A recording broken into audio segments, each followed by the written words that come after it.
जी अस्सलाम वालेकुम। कैफेट आज के लेक्चर का आगाज़ करते हैं। Lecture number 5। और आज के लेक्चर में हम होम असाइनमेंट आपकी डिस्कस करने जा रहे हैं। होम असाइनमेंट आपको दी थी एक फ्रॉम काउंटिंग टू ऑडिटिंग के नाम से। उसको कल हमें डिस्कस करना था लेकिन नहीं कर सके थे। आज डिस्कस करेंगे, उसके बाद आज चैप्टर हम कंप्लीट करेंगे। अच्छा, इस चैप्टर के एंड पे आप मुझे याद करवाइएगा, एक और एडिशनल रिसोर्स आपके साथ शेयर करना है। इस लेक्चर के एंड पे मुझे याद करवाइएगा। सबसे पहले हाइब्रिड क्लास रूम नंबर 4 में अगर मेरी आवाज़ ठीक जा रही है तो एक दफ़ा हाथ उठा दीजिए, शाबाश। और रूम नंबर 6 में अगर आवाज़ ठीक जा रही है तो हाथ उठा दीजिए, शाबाश। चलिए, प्रीवियस लेक्चर में से कोई क्वेश्चन पूछना चाहते हो तो पूछ लीजिए जी।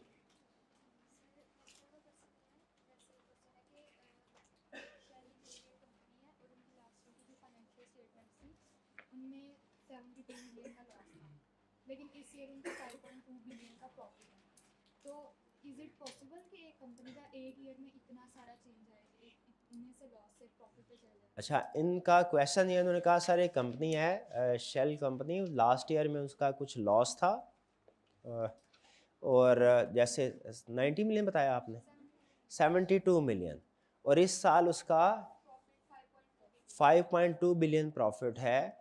तो क्या ये पॉसिबल है कि एक ही साल के अंदर कंपनी का रिज़ल्ट इतना ज़्यादा चेंज हो कि वो लॉस से हैवी सिग्निफिकेंट प्रॉफिट की तरफ शिफ्ट कर जाए? तो इसका जवाब ये है कि यस, ये पॉसिबल है। बिजनेस पॉइंट ऑफ व्यू से ये पॉसिबल है। कोई अच्छा कॉन्ट्रैक्ट मिल जाए, पॉसिबल हो सकता है। लास्ट ईयर में कुछ अनयूजुअल चीज़ ऐसी हुई हो, कोई लॉस हुआ हो, आग लग गई हो, कोई अब नॉर्मल लॉस जिसकी वजह से वो हो चुका हो, कुछ रीज़न हो सकती है। लेकिन एज ऑडिटर हमारे जहन में ये सवाल ज़रूर आना चाहिए कि इतना ज़्यादा अनयूजुअल चेंज है। अनयूजुअल है ना, अमूमी तौर पे इतना बड़ा चेंज नहीं होता, तो कहीं इसमें कोई फ्रॉड या मिस स्टेटमेंट तो नहीं है। एज ऑडिटर हमारा रिस्क इंक्रीज हो जाना चाहिए और हमें इस ऑडिट को ज़्यादा ध्यान से, ज़्यादा डिटेल प्रोसीजर परफॉर्म करके चेकिंग करनी चाहिए। हालांकि इसकी कोई वैलिड रीज़न भी हो सकती है, लेकिन हमने ये नहीं सोचना कि इसकी वैलिड रीज़न या वैलिड जस्टिफिकेशन क्या है प्रॉफिट इतना सिग्निफिकेंटली हाई होने की। हमने ये सोचना है कि कहीं इस हाई प्रॉफिट के पीछे कोई मिस स्टेटमेंट या फ्रॉड तो नहीं है, तो हमारा रिस्क बढ़ जाएगा। हम उसके मुताबिक ज़्यादा अलर्ट होके चेकिंग करेंगे। अब चेकिंग इसमें हर चीज़ की करेंगे, रेवेन्यू की भी करेंगे। हो सकता है रेवेन्यू ओवरस्टेट हो गया हो इस साल में, और लेकिन एक्सपेंसेस की भी करेंगे। हो सकता है एक्सपेंसेस अंडरस्टेट किए गए हों। ठीक है, तो ज़्यादातर आपके ख्याल में क्या होता है, रेवेन्यू को ओवरस्टेट किया जाता है या एक्सपेंस को अंडरस्टेट? ज़्यादा क्या होता है भला? वैसे तो दोनों काम ही होते हैं, लेकिन ज़्यादा रेवेन्यू को ओवरस्टेट किया जाता है। शाबाश, ठीक है। इसलिए एक जगह पे स्टैंडर्ड में ये लिखा हुआ है कि रेवेन्यू में बाय डिफॉल्ट आपने एज्यूम करना है सिग्निफिकेंट रिस्क है। बाय डिफॉल्ट एज्यूम करना है सिग्निफिकेंट रिस्क है। बहरहाल, और कोई क्वेश्चन जी? और कोई क्वेश्चन नहीं? चलिए, असाइनमेंट अपने सामने रखिए। आपको असाइनमेंट दी गई थी एक छोटा सा, समझ लीजिए एक कंपनी का ऑडिट करने के लिए कहा गया था। ये ऐसा ही है जैसे आपसे कहा गया हो कि कंपनी आपके सामने आए, आपके सामने अपनी ये बैलेंस शीट और इनकम स्टेटमेंट रख दे और आपसे कहे सर इसका ऑडिट कीजिए। अब आप जो रिपोर्ट बनाएंगे वो फौरी तौर पे बैलेंस शीट को देख के इसका एड लेस अगर टोटल ठीक है तो फिर फौरी तौर पे अनमोडिफाइड रिपोर्ट दे देंगे कि हमें इसकी ये भी वेरिफिकेशन करनी चाहिए कि एक्सपेंसेस जेन्युइन है, सही है, अंडरस्टेटेड ओवरस्टेटेड तो नहीं है। ये भी देखना चाहिए ना सारी से। तो इसीलिए हमने अगर ऑडिट रिपोर्ट देनी है इस ऑडिट क्लाइंट को, जिस ऑडिट क्लाइंट का नाम है पेशावर ट्रेडिंग कंपनी, इस पेशावर ट्रेडिंग कंपनी की इस सफ़े के ऊपर बैलेंस शीट है और अगले सफ़े के ऊपर प्रॉफिट एंड लॉस अकाउंट है। टर्म डिफरेंट हो सकती है, बैलेंस शीट को वो स्टेटमेंट ऑफ फाइनेंशियल पोजीशन कहता है, लेकिन मेन कंसेप्ट ये हमने इसको वेरीफाई करना है। एग्रीड? अच्छा, पहले किसको वेरीफाई करना है, बाद में किसको वेरीफाई करना है, ये आपकी मर्जी है। वेरीफाई हर चीज़ को करना है। फाइनेंशियल स्टेटमेंट्स के अंदर हर लाइन आइटम, हर अकाउंट को वेरीफाई करना है, ये स्टैंडर्ड रिक्वायर करता है। किसको पहले करना है किसको बाद में करना है ये आपकी अपनी मर्जी है। तो पहले बैलेंस शीट को करें या पहले प्रॉफिट लॉस को? बैलेंस शीट को कर ले, साथ साइमल्टेनियसली भी कर सकते हैं, कोई प्रॉब्लम नहीं है, कोई हार्ड एंड फास्ट रूल नहीं है, ठीक है। प्रैक्टिकली सारे साइमल्टेनियसली चल रहे होते हैं। कुछ टीम मेंबर्स होते हैं, इन भाईजान को मैं अगर मैनेजर हूँ, इन भाईजान को मैं कह दूंगा तुम लैंड एंड बिल्डिंग्स का ऑडिट करो, इन भाईजान को कह दूंगा तुमने प्लांट एंड मशीनरी का ऑडिट करना है, इन्हों को कह दूंगा आपने इन्वेंट्री का ऑडिट करना है, ट्रेड रिसीवेबल का ऑडिट करना है, प्री पेमेंट इन्होंने pre payment and accrued income का ऑडिट करना है, इन्होंने कैश का ऑडिट करना है। प्रैक्टिस में एक पूरी टीम होती है जो ऑडिट करने के लिए जाती है, उसे कहते हैं एंगेजमेंट टीम। उस एंगेजमेंट टीम में बहुत से लोग शामिल होते हैं, कुछ सीनियर होते हैं, कुछ जूनियर्स होते हैं, ठीक है। अच्छा, टीम के अंदर पार्टनर भी शामिल होता है, मैनेजर भी शामिल होते हैं, सीनियर भी शामिल होते हैं, जूनियर भी शामिल होते हैं। ये पार्टनर और मैनेजर ये अमूमी तौर पे वो लोग होते हैं जो कि क्वालिफाइड चार्टर्ड अकाउंटेंट है, और जो सीनियर या जूनियर्स होते हैं ये वो लोग होते हैं जो अपना ट्रेनिंग पीरियड पूरा कर रहे हैं। यानी जब ये कैफ क्वालिफाई करने के बाद आप अगर आर्टिकल्स ज्वाइन करते हैं 3.5 साल का और आपको ऑडिट डिपार्टमेंट में किसी क्लाइंट में भेजा जाता है तो आप वो सीनियर या जूनियर्स होंगे, ठीक है, जो भी पूरे चार्टर्ड अकाउंटेंट ने। तो क्वेश्चन यह क्या टीम में ऐसे लोग शामिल हो सकते हैं ऑडिट टीम में जो अभी चार्टर्ड अकाउंटेंट ना हो, पूरे चार्टर्ड अकाउंटेंट नहीं है? बिल्कुल शामिल हो सकते हैं, लेकिन याद रखें जो पार्टनर होता है ना, पार्टनर, उसका चार्टर्ड अकाउंटेंट होना लाजमी है। इंगेजमेंट पार्टनर का चार्टर्ड अकाउंटेंट होना लाजमी है, यानी इंगेजमेंट टीम के अंदर जो लीडर है ना उसका चार्टर्ड अकाउंटेंट होना लाजमी है, बाकी लोगों का चार्टर्ड अकाउंटेंट होना लाजमी नहीं है अच्छी बात है, नहीं है कोई प्रॉब्लम नहीं। तो कम से कम एक, और एक नहीं, कम से कम इंगेजमेंट पार्टनर का चार्टर्ड अकाउंटेंट होना जरूरी है। अगर मैनेजर चार्टर्ड अकाउंटेंट है, पार्टनर चार्टर्ड अकाउंटेंट नहीं है, फिर चलेगा क्या? फिर भी नहीं चलेगा। पार्टनर का चार्टर्ड अकाउंटेंट होना जरूरी होता है। अच्छा, अब एरिया एलोकेट होते हैं प्रैक्टिकली इस तरीके से होता है। अब इन भाईजान को एरिया दिया गया, फर्ज कीजिए लैंड एंड बिल्डिंग का, तो बताइए अब मैं मैनेजर हूं, जब ये काम कर लेंगे ना अपना, इनके काम का रिव्यू होगा। अब समझ लीजिए कि आप लोगों ने जो जो एरियाज आपको एलोकेट किया गया था उसके प्रोसीजर परफॉर्म कर लिए हैं। अब मैं मैनेजर हूं, पहले मैं रिव्यू करूंगा, फिर मेरे बाद पार्टनर रिव्यू करेगा सारे काम का, और फिर पार्टनर रिपोर्ट उस रिव्यू की बेस पे आपने जो प्रोसीजर परफॉर्म किए हैं उसकी बेस पे रिपोर्ट बनाएगा कि फाइनेंशियल स्टेटमेंट ठीक है कि गलत है। जी मेरे भाई, आपने कौन सा एरिया एलोकेट हुआ था आपको? लैंड एंड बिल्डिंग का। मेरा पहला सवाल, लैंड एंड बिल्डिंग क्लाइंट की कॉस्ट पे मैं थोड़ा सा कोशिश कर रहा हूँ प्रैक्टिकल टच देने की कोशिश करूँ, हल्का सा, आपको पता चल जाए प्रैक्टिस में कैसे काम होता है, रिव्यू कैसे होता है। मैं मैनेजर हूँ, ये काम करके है। मेरा पहला सवाल, भाई लैंड एंड बिल्डिंग जो क्लाइंट की है ये कॉस्ट पे भी होती है और रीवैल्यूएशन अमाउंट पे भी। ये क्लाइंट ने कॉस्ट मॉडल अडॉप्ट किया था कि रीवैल्यूएशन मॉडल? कॉस्ट मॉडल था, शाबाश। तो आपने बताइए इसमें क्या क्या चीज चेक की है? First of all legal documents. Legal documents देखे हैं क्या?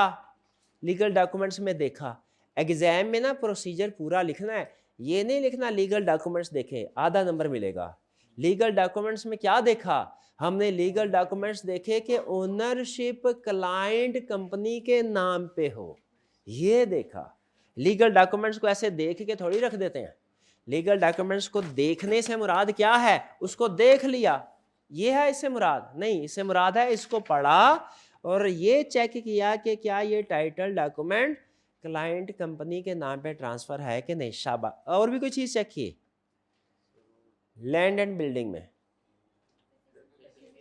हाँ, फिजिकल इंस्पेक्शन भी की, शाबाश, बिल्कुल ठीक है।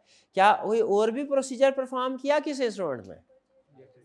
परचेज जो ड्यूरिंग द ईयर परचेज हुई हैं उनकी परचेज इनवाइसेस चेक की, बेहतरीन बेहतरीन। और एग्जांपल, शाबाश। और भी क्या कुछ?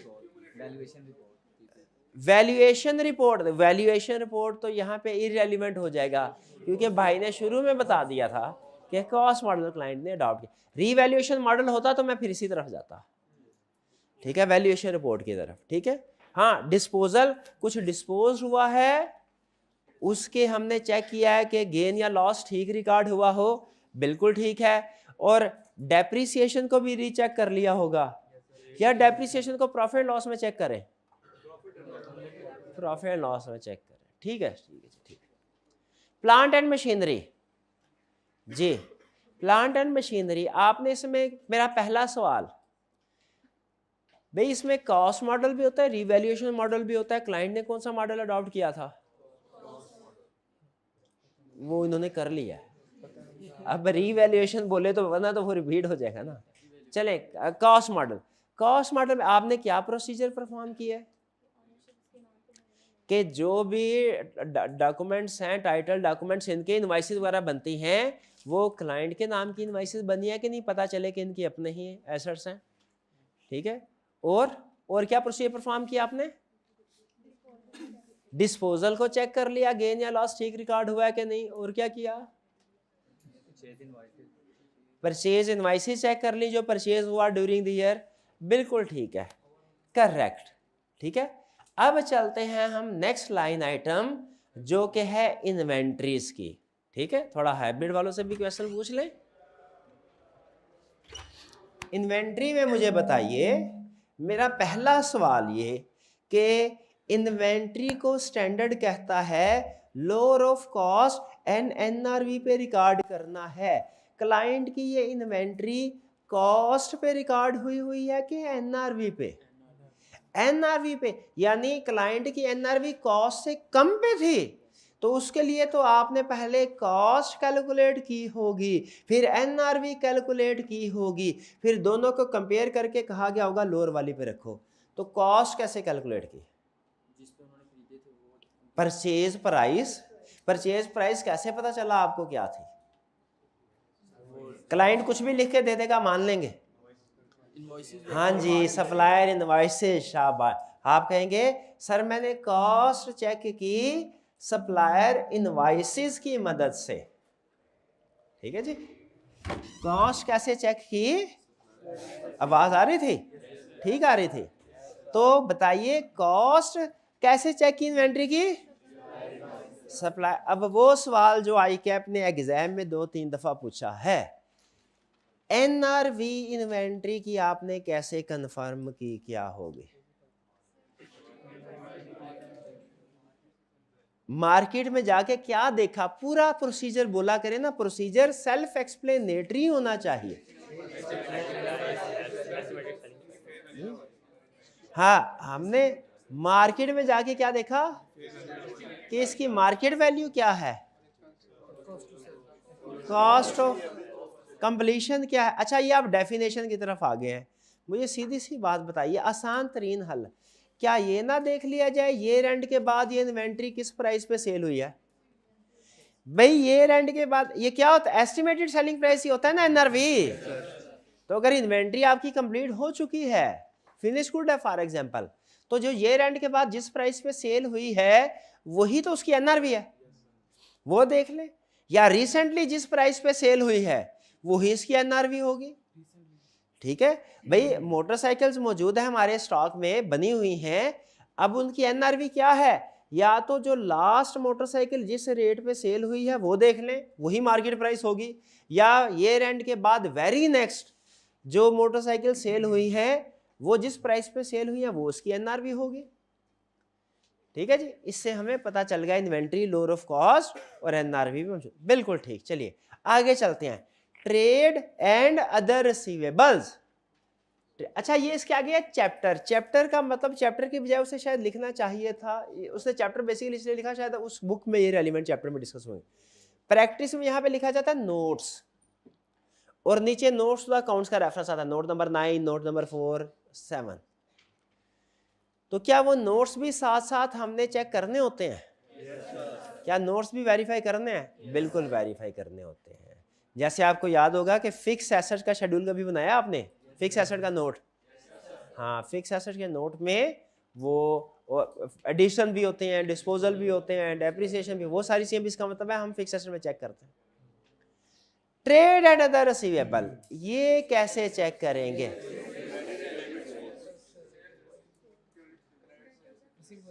सेल्स है। अच्छा मेरा सवाल सुनिए, सारी सेल्स या के क्रेडिट सेल्स? अच्छा क्रेडिट सेल, अगला सवाल सुनिए, सारे साल की क्रेडिट सेल की सिर्फ आखिरी 1-2 महीनों की, जिसे हम कहते हैं अनपेड सेल इनवाइसेस। सारी sale invoices unpaid sale invoices, उनको चेक कर लेंगे। और क्या प्रोसीजर हो सकता है?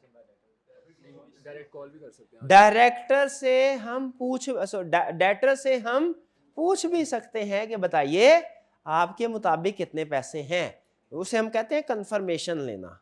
डेटर से भी कंफर्मेशन ले सकते हैं, अपना डॉक्यूमेंट्स भी चेक कर सकते हैं, सेल इनवाइसेस वगैरह भी डेटर से भी कंफर्मेशन ले सकते हैं, चाहे तो दोनों कर लें। जी जी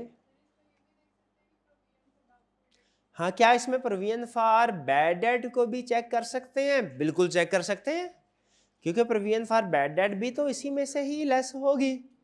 अच्छा, आप प्रोविजन फॉर बैड डेट करेंगे तो ये भी आई कैप का फेवरेट एरिया है। प्रोविजन फॉर बैड डेट को वेरीफाई करने के लिए क्या प्रोसीजर होंगे? कोई एक प्रोसीजर बताए। Provision for bad debt check करने के लिए कि क्या जो परसेंटेज है वो पिछले सालों के साथ कंसिस्टेंट है और रीजनेबल है। कहीं ऐसा तो नहीं कि इस साल कंपनी ने अनयूजुअली इंक्रीज या डिक्रीज कर दी हो। ठीक है, प्रोविजन फॉर बैड डेट में हम ये चेक करेंगे। शाबाश। Pre payment and accrued income, इसमें क्या देखेंगे? एग्रीमेंट, जैसे इंश्योरेंस एग्रीमेंट, रेंट एग्रीमेंट, जो भी प्री पेमेंट है उसका पेमेंट देखेंगे कि वाकई इस साल में ज्यादा पेमेंट हुई है कि नहीं। बिल्कुल ठीक। फिर इसके बाद लॉन्ग टर्म सॉरी, ये अब आ गया लाइबिलिटी साइड। कैश में था? अच्छा, कैश दो तरह का होता है, cash in hand, cash at bank. Cash in hand को कैसे चेक करेंगे? फिजिकल वेरिफिकेशन कर लेंगे। कैश एट बैंक कैसे चेक करें? बैंक स्टेटमेंट से। शाबाश, ठीक है। या बैंक को भी कंफर्मेशन लेटर सेंड कर सकते हैं, जैसे डेटर को कंफर्मेशन लेटर सेंड करते थे ना, बैंक को भी कंफर्मेशन लेटर सेंड कर सकते हैं। बिल्कुल ठीक। लायबिलिटी में आ जाए, कैपिटल, इसको कैसे चेक करेंगे? ये सबसे जी हाँ, मेमोरेंडम ऑफ एसोसिएशन और आर्टिकल्स ऑफ एसोसिएशन से कंपेयर कर लेंगे कितना है, और फिर पिछले साल से कंपेयर कर लेंगे। ये सबसे आसान फिगर होती है किसी भी ऑडिट में चेक करना, क्योंकि अमूमी तौर पे कैपिटल में कोई चेंज नहीं आता। जो शेयर्स इशू किए जाते हैं वो रोज रोज नहीं इशू किए जाते, बाकी ट्रांजैक्शन फ्रीक्वेंटली होती है, कैपिटल की ट्रांजैक्शन साल बाद होती है। इसमें अगर कोई चेंज आता है वो प्रॉफिट की वजह से आता है, और प्रॉफिट को हम इस साल के इनकम एक्सपेंसेस में वेरीफाई कर चुके होते हैं। लेकिन बहरहाल इसके साथ आप लिख सकते हैं कैपिटल को मेमोरेंडम ऑफ एसोसिएशन आर्टिकल यानी कंपनी के जो लीगल डॉक्यूमेंट्स हैं रजिस्ट्रेशन डॉक्यूमेंट्स के साथ मैच करेंगे। Next, long term loan. अच्छा, ये भी अहम कंसेप्ट, लोन एग्रीमेंट के साथ। लोन एग्रीमेंट से हमें ये भी पता चल जाएगा कितना लोन इस वक्त लिया था, कितना पेंडिंग है, उसके ऊपर इंटरेस्ट कितना होना चाहिए, ये भी पेंडिंग है। इसका मतलब है लोन एग्रीमेंट हमारे इंटरेस्ट की वेरिफिकेशन के लिए भी रेलिवेंट है और लोन की वेरिफिकेशन के लिए भी रेलिवेंट है। Next, accruals.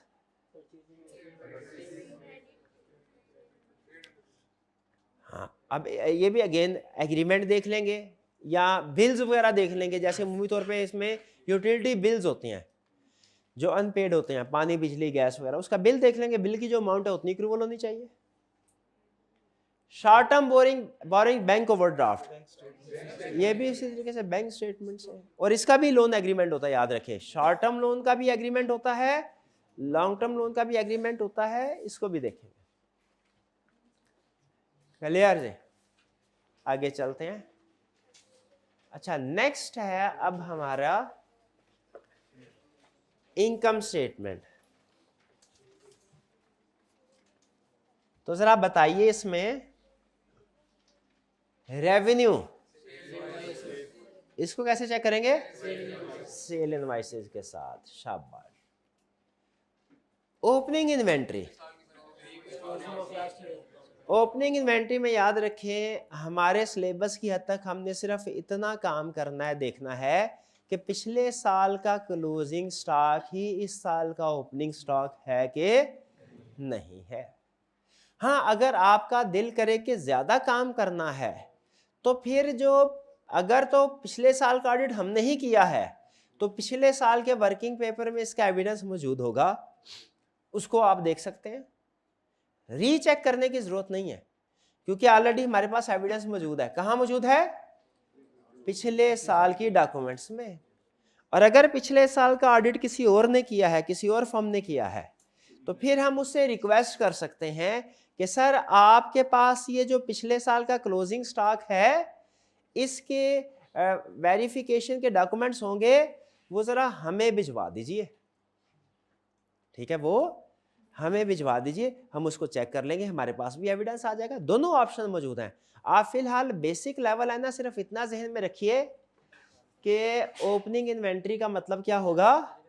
पिछले साल के साथ कंपेयर करना है। थोड़ा सा जरा उधर मैं बैठना चाह रहा हूँ, थक गया मैं।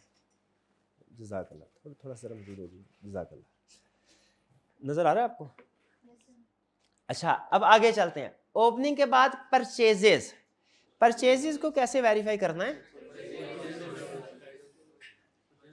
परचेज इनवॉइसेस के साथ।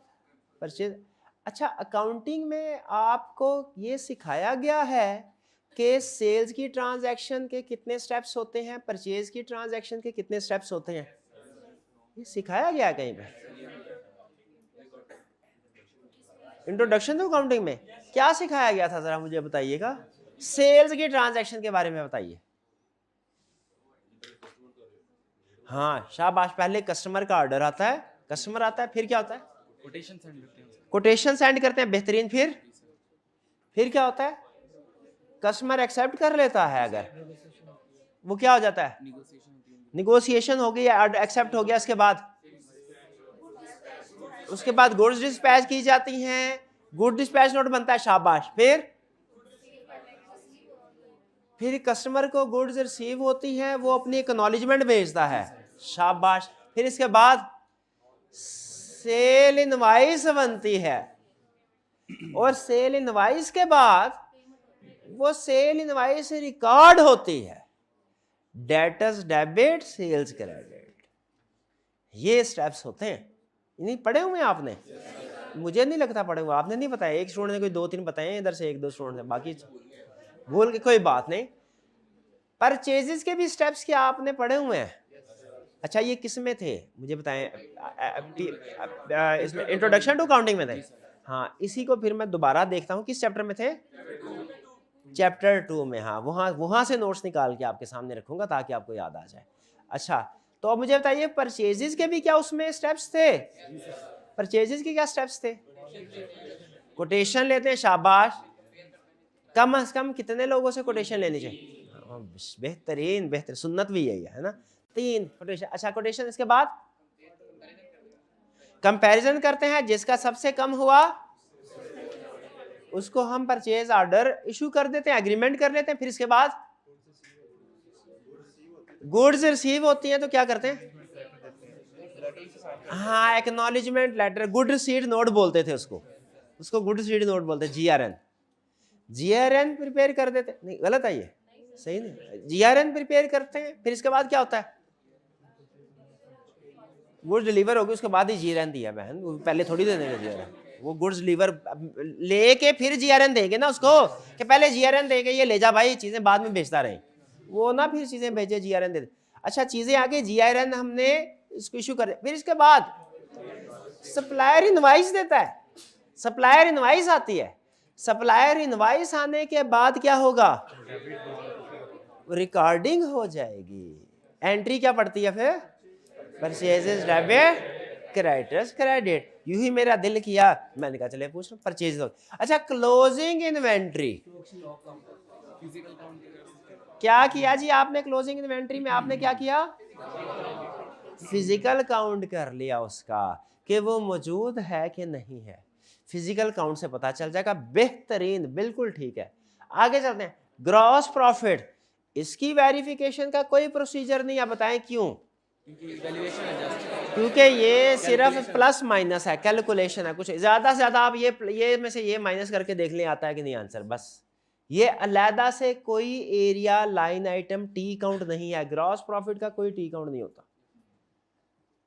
अदर इनकम, रेंटल इनकम, बेहतरीन। आधे ऑडिटर आप तैयार है वैसे, मैंने हिसाब लगाया।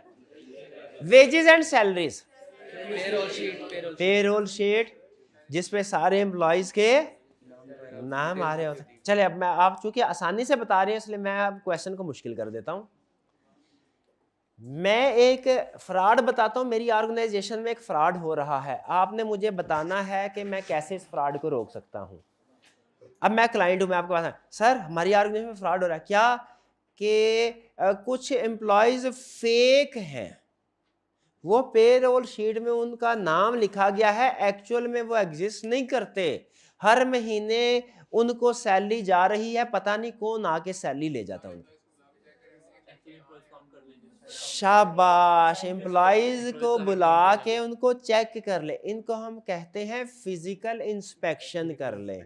जैसे स्टॉक की फिजिकल इंस्पेक्शन होती है ना, पूरा है कि नहीं, एम्प्लॉयज की भी फिजिकल इंस्पेक्शन होती है। हम क्या करेंगे? अच्छा, अब यहाँ पे इजाजत दे तो एक वो टेक्निकल क्वेश्चन पूछ लूं जो बड़ा एडवांस लेवल का है। शायद ऑडिट के सबसे मुश्किल सवालों में से ये सवाल है जो मैं पूछने जा रहा हूं। ठीक है, इन्होंने कहा सर, मैंने कहा फेक एम्प्लॉयज हैं, रिकॉर्ड हुए हैं, उनको पेमेंट जा रही है। इन्होंने कहा सर एम्प्लॉयज को बुलाएं और चेक कंपेयर कर लें कि भाई लिस्ट में कितने एम्प्लॉयज हैं, लाइन लगाएं इधर एम्प्लॉयज की। जैसे वो जेल में होता है ना, वो कैदियों की वो अटेंडेंस होती है, और सबकी अटेंडेंस लगा ले, पता चल जाएगा कौन कौन से नाम है रजिस्टर में और उधर मौजूद नहीं है, वो फेक है। अच्छा, मुझे ये बताइए कि क्या करना चाहिए? अब हम ऑडिटर जो है ना 100% काम नहीं करते। अगर आप 100% ये काम कर लेना, 100% एम्प्लॉयज को बुला ले, 100% ये, तो फिर आप आसानी से पकड़ लेंगे। लेकिन प्रैक्टिकली 100% एम्प्लॉयज को एक ही जगह पे एक ही वक्त में मौजूद करवाना बहुत ही मुश्किल होता है।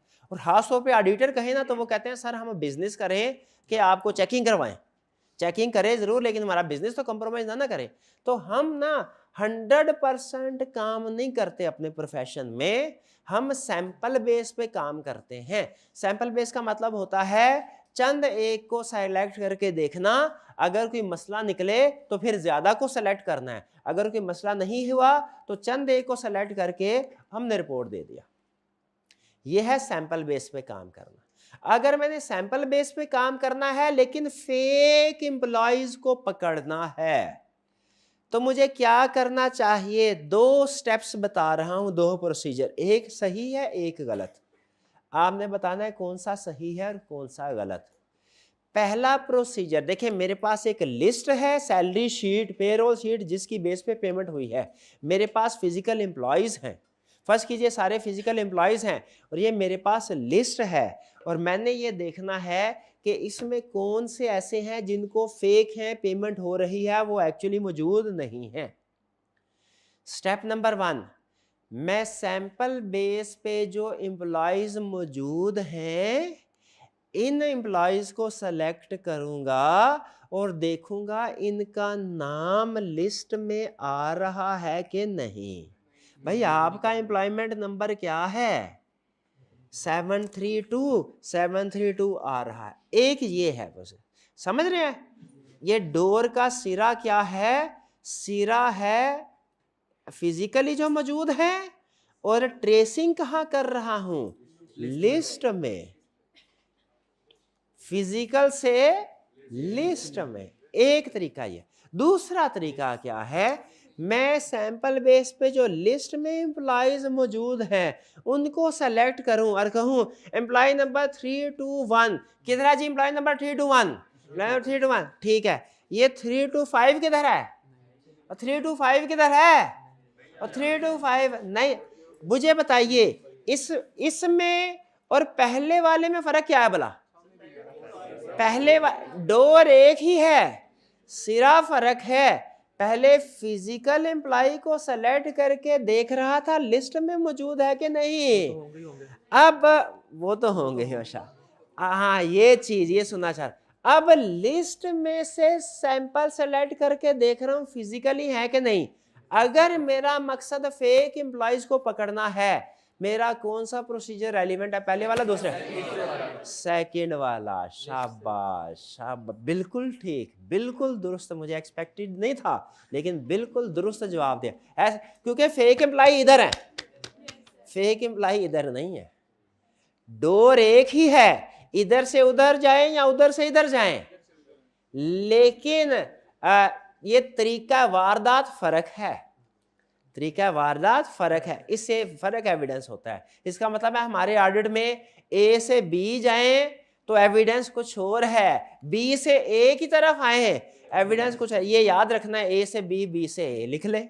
ए से बी जाएं एविडेंस कुछ और है, बी से ए जाएं एविडेंस कुछ और है। यूं कह लीजिए a to b is not equal to b to a, यूं कह ले, ये आपको सारी समझ आ जाएगी। ये कंसेप्ट है, आई क्या आपने पूछना नहीं है, कंसेप्ट है, इसलिए इसको ऐसे कैसे लिख लें, इसको ऐसे लिख लें, a to b is not equal to b to ए।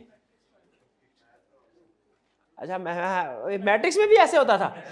शाबाश, ये वही चीज है, वही चीज है, वही चीज। सर इसमें मतलब इन्फॉर्मेंट एग्रीमेंट्स नहीं देख सकते या बैंक अकाउंट वेरिफिकेशन या और जी एम्प्लॉइज एग्रीमेंट देख ले, बैंक अकाउंट वेरिफिकेशन कर रहे हैं। देखिए और भी तरीके हैं, और भी तरीके हैं, लेकिन मैं आपको सिर्फ बेसिक कंसेप्ट के ऊपर अभी रख रहा हूं। और भी प्रोसीजर्स होते हैं डिटेक्ट करने के, नो प्रॉब्लम। एक जैसे और एडवांस लेवल पे लिखा हुआ है भाई, जब आप एम्प्लॉय को सैलरी डिस्ट्रीब्यूट कर रहे हो ना, हर एम्प्लॉय का आईडी कार्ड चेक कर लें। वो जो फेक होगा उसका कार्ड होगा ही नहीं, और बल्कि कोई ना कोई वही एम्प्लॉय दोबारा सैलरी लेने आ जाएगा जिसने फेक एंट्रीज डाली हुई है, वो पकड़ा जाएगा। वो मुझसे कहेंगे थोड़ी देर पहले तो तू लेके गया, दोबारा आ गया, तू ही वो चोर है जिसने फेक एम्प्लॉय रजिस्ट्रेशन। और भी तरीके हैं, आपके वाला भी ठीक है डॉक्यूमेंट्स के जरिए, लेकिन मैं जो है वो आपको बेसिक लेवल पे रख रहा हूँ। कभी सारे आपको जैसे इनको वेरीफाई करने के लिए, परचेज को वेरीफाई करने के लिए 5 प्रोसीजर और भी हैं, आप उनमें से कोई और प्रोसीजर भी बता देना, मैं फिर भी उसको ट्रू करता। लेकिन मेरा एक्सपेक्टेशन यही थी कि आप इनवाइस वाला बताएंगे, और वही बताया वो ठीक है, क्योंकि अभी तक आपका नॉलेज वही है, बाकी मैंने मजीद समझाया नहीं आपको, बल्कि ये भी नहीं समझाया, ये तो आपने काउंटिंग के नॉलेज की बेस पे बता दिया, ये चेक होगी। ठीक है, तो और भी प्रोसीजर या तरीके हैं, लेकिन अभी हम सारे डिस्कस नहीं कर रहे, अभी सिर्फ मैं मेन कंसेप्ट जो है वो बिल्ड कर रहा हूँ। जब मेन कंसेप्ट बिल्ड हो जाएगा उसके बाद उसको डिटेल में लेके चलेंगे। Vigilance salary, depreciation, depreciation rate में क्या चेक करेंगे? डेप्रिसिएशन पॉलिसी पर चेक करेंगे, कौन सा मेथड लग रहा है, मेथड कौन सा है? इंडस्ट्री एवरेज, इंडस्ट्री एवरेज, शाबाश, पिछले साल के साथ कंपेयर करेंगे, बिल्कुल जी हाँ, रेशोज वगैरह निकाल लेंगे कि डेप्रिसिएशन, बिल्कुल ठीक है, ये ठीक है। रेंटल कॉस्ट, हाँ, रेंट एग्रीमेंट, बिल्कुल। Telephone charges, bills, advertising cost, advertising का अगर किसी एजेंसी के साथ एग्रीमेंट हुआ है वो देख लेंगे, वरना जहाँ पे भी इश्तिहार दे रहे हैं इनवाइस आती है, अखबार में इश्तिहार दें, सोशल मीडिया पे दें, या के टीवी वगैरह पे वो इनवाइस भेज देते हैं, आप वो इनवाइस चेक कर लेंगे। ठीक है, हाँ, इश्तिहार भी देख लेंगे लगा के, नहीं, बिल्कुल ऐसा ही है। बैड डेट्स,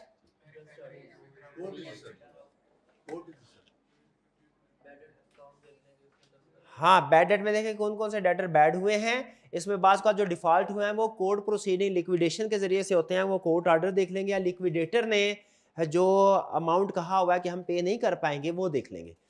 लिक्विडेटर का कंसर्ट पता है आपको, जब कोई डेटर बैंकरप्ट होता है लिक्विड, वो देख लेंगे, बिल्कुल।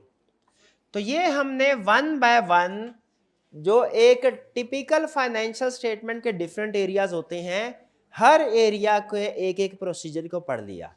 अब आइंदा, अब एक डिफिकल्ट टास्क आपको दे रहा हूं, डिफिकल्ट टास्क।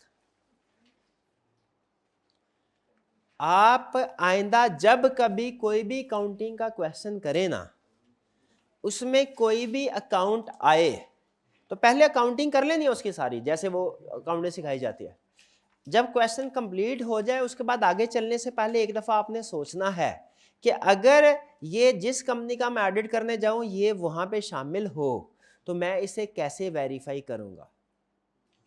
ये आपने एक दफ़ा सोचना है। कोई बात जहन में आ जाए तो अच्छी बात है, ना आए तो प्रॉब्लम कोई नहीं, उसको साइड पे लिख लीजिएगा, बाद में मुझसे पूछ लीजिएगा। इसमें कुछ चीज़ें शायद आपके सिलेबस से हटके भी होंगी, लेकिन देखिए जब हमने एक नॉलेज को डेवलप करना है ना तो फिर जब थिंकिंग होती है ना उसको रिस्ट्रिक्ट नहीं करते, फिलहाल ओपन छोड़ दें। जहाँ पे आपको समझ ना आए वहाँ पे ना ज़्यादा ना सोचिएगा, लेकिन एक दफ़ा ज़रूर सोचिए, फौरी तौर पे एक आधा प्रोसीजर जहन में आइए उसको लिख लीजिएगा। क्या बताया, एक अब आपको एक ओपन एंड किस्म की एक्सरसाइज दे रहा हूँ, असाइनमेंट जो मैं कभी चेक नहीं करूँगा, लेकिन अगर आप कर लें तो बहुत अच्छा। वो क्या, आइंदा जब कभी काउंटिंग का कोई भी क्वेश्चन करें ना, इनकम स्टेटमेंट बैलेंस शीट वाला, तो उसमें इनकम स्टेटमेंट बैलेंस शीट में जितनी लाइन आइटम्स आए ना, इसी तरह हर एक लाइन आइटम को पढ़ के फौरी तौर पे जहन में लेके आइए। इसको वेरीफाई करने के लिए क्या प्रोसीजर होगा, इसको वेरीफाई करने के लिए क्या होगा, इसको वेरीफाई करने के लिए क्या होगा। इसको एक आदत बना लीजिए, ठीक है। मैं इसलिए कह रहा हूँ क्योंकि मैं अपनी तरफ से तो आपको पूरी तैयारी करवाऊंगा, लेकिन आपको कोई अनसीन क्वेश्चंस भी अटेम्प्ट करने के काबिल बनाना है। तो अगर आप खुद से प्रैक्टिस करेंगे ना, अनसीन चीज आ गई इसको मैं खुद सोचूं कैसे वेरीफाई करना, वो ज्यादा बेहतर है, ठीक है। लेकिन ना भी करें तो प्रॉब्लम कोई नहीं है, कर लें तो बहुत ही अच्छी बात है। चलिए आगे चलें जी। ये था हमारा क्वेश्चन जी। एडवर्टाइजिंग कॉस्ट के बिल होते हैं, जैसे आप गूगल वगैरह पे एडवर्टाइजमेंट करते हैं ना, यूट्यूब, तो वो आपको उनकी तरफ से इनवाइस आती है, आप अमाउंट वो डिपॉजिट करवाते हैं, तो वो बिल्स होते हैं जी जी।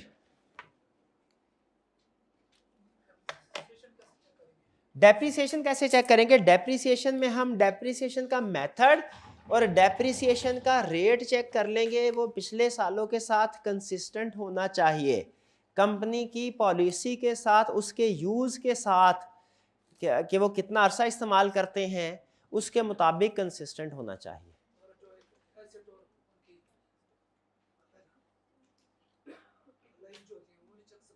हाँ, लाइफ बिल्कुल चेक कर सकते हैं, बिल्कुल कि लाइफ रीजनेबल है कि नहीं, लेकिन ये हम चेक करते हैं जो ड्यूरिंग द ईयर नए एसेट आए होते हैं ना उनकी, कि लाइफ रीजनेबल है कि नहीं। अब एक एसेट आया, उसकी लाइफ हमने चेक कर ली, वो 10 साल है, तो हर साल उसकी लाइफ को रीसेस करने की ज़रूरत नहीं है। करना चाहे कर भी सकते हैं, ज़रूरत नहीं है। ज़रूरत होती है नए एसेट्स की लाइफ को रीसेस, तो बिल्कुल वो करते हैं, अच्छा है, क्योंकि डेप्रिसिएशन डिपेंड ही लाइफ पे करती है।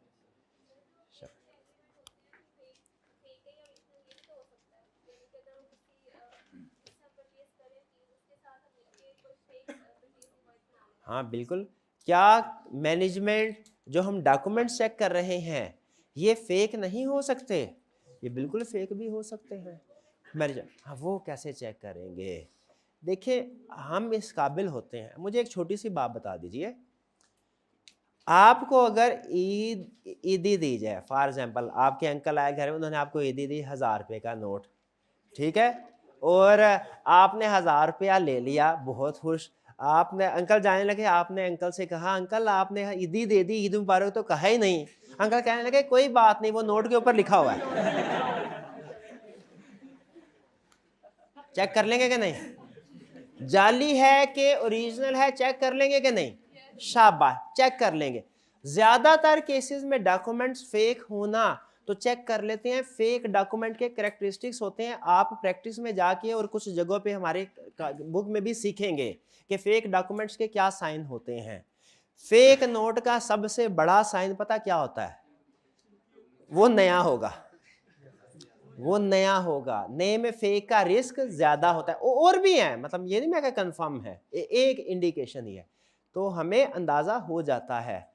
अभी एक रियल मेरा एक बैचमेट था, मतलब मैं तो इतना क्रिटिकल नहीं था, अभी भी नहीं हूँ, लेकिन मैं बैचमेट, दूसरी टीम थी एक, उसमें एक टीम मेंबर ने फ्रॉड डिटेक्ट किया। ऐसे क्लाइंट जिसका ऑडिट करने के लिए जा रहे थे ना, उनके स्टाफ का कोई बंदा ओवर टाइम लगाता था, और ओवर टाइम में रूल ये था कि रात के टाइम पे ना आप खाना क्लेम कर सकते हैं, तो वो कोई KFC का बिल होता था, वो क्लेम किया करता था।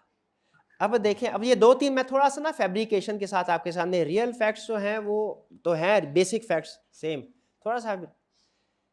पहली ऑप्शन कैसे पकड़ा गया होगा, टीम मेंबर ने देखा, उसने कहा यार पहले दिन लेट सीटिंग की, खाना खाया, हक है। दूसरे दिन लेट शेडिंग की, खाना खाया, तीसरे दिन लेट शेडिंग की, खाना खाया, ठीक है बनता है।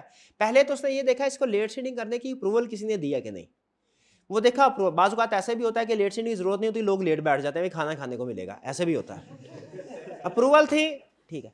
लेकिन फिर जब उसने देखा, उसने कहा पहले दिन, अब ये यहां तक आप चेक कर लेकर, अगर हर रोज वो आपको बिल जमा करवा रहा है चलेगा। उन्होंने देखा पहले दिन भी वही मेन्यू आइटम्स, वही बिल, दूसरे दिन भी वही मेन्यू आइटम, वही बिल, तीसरे दिन भी वही मेन्यू, वही बिल। बताइए कुछ थोड़ा सा असेसमेंट आपके बढ़ेगी? बिल्कुल बढ़ेगी।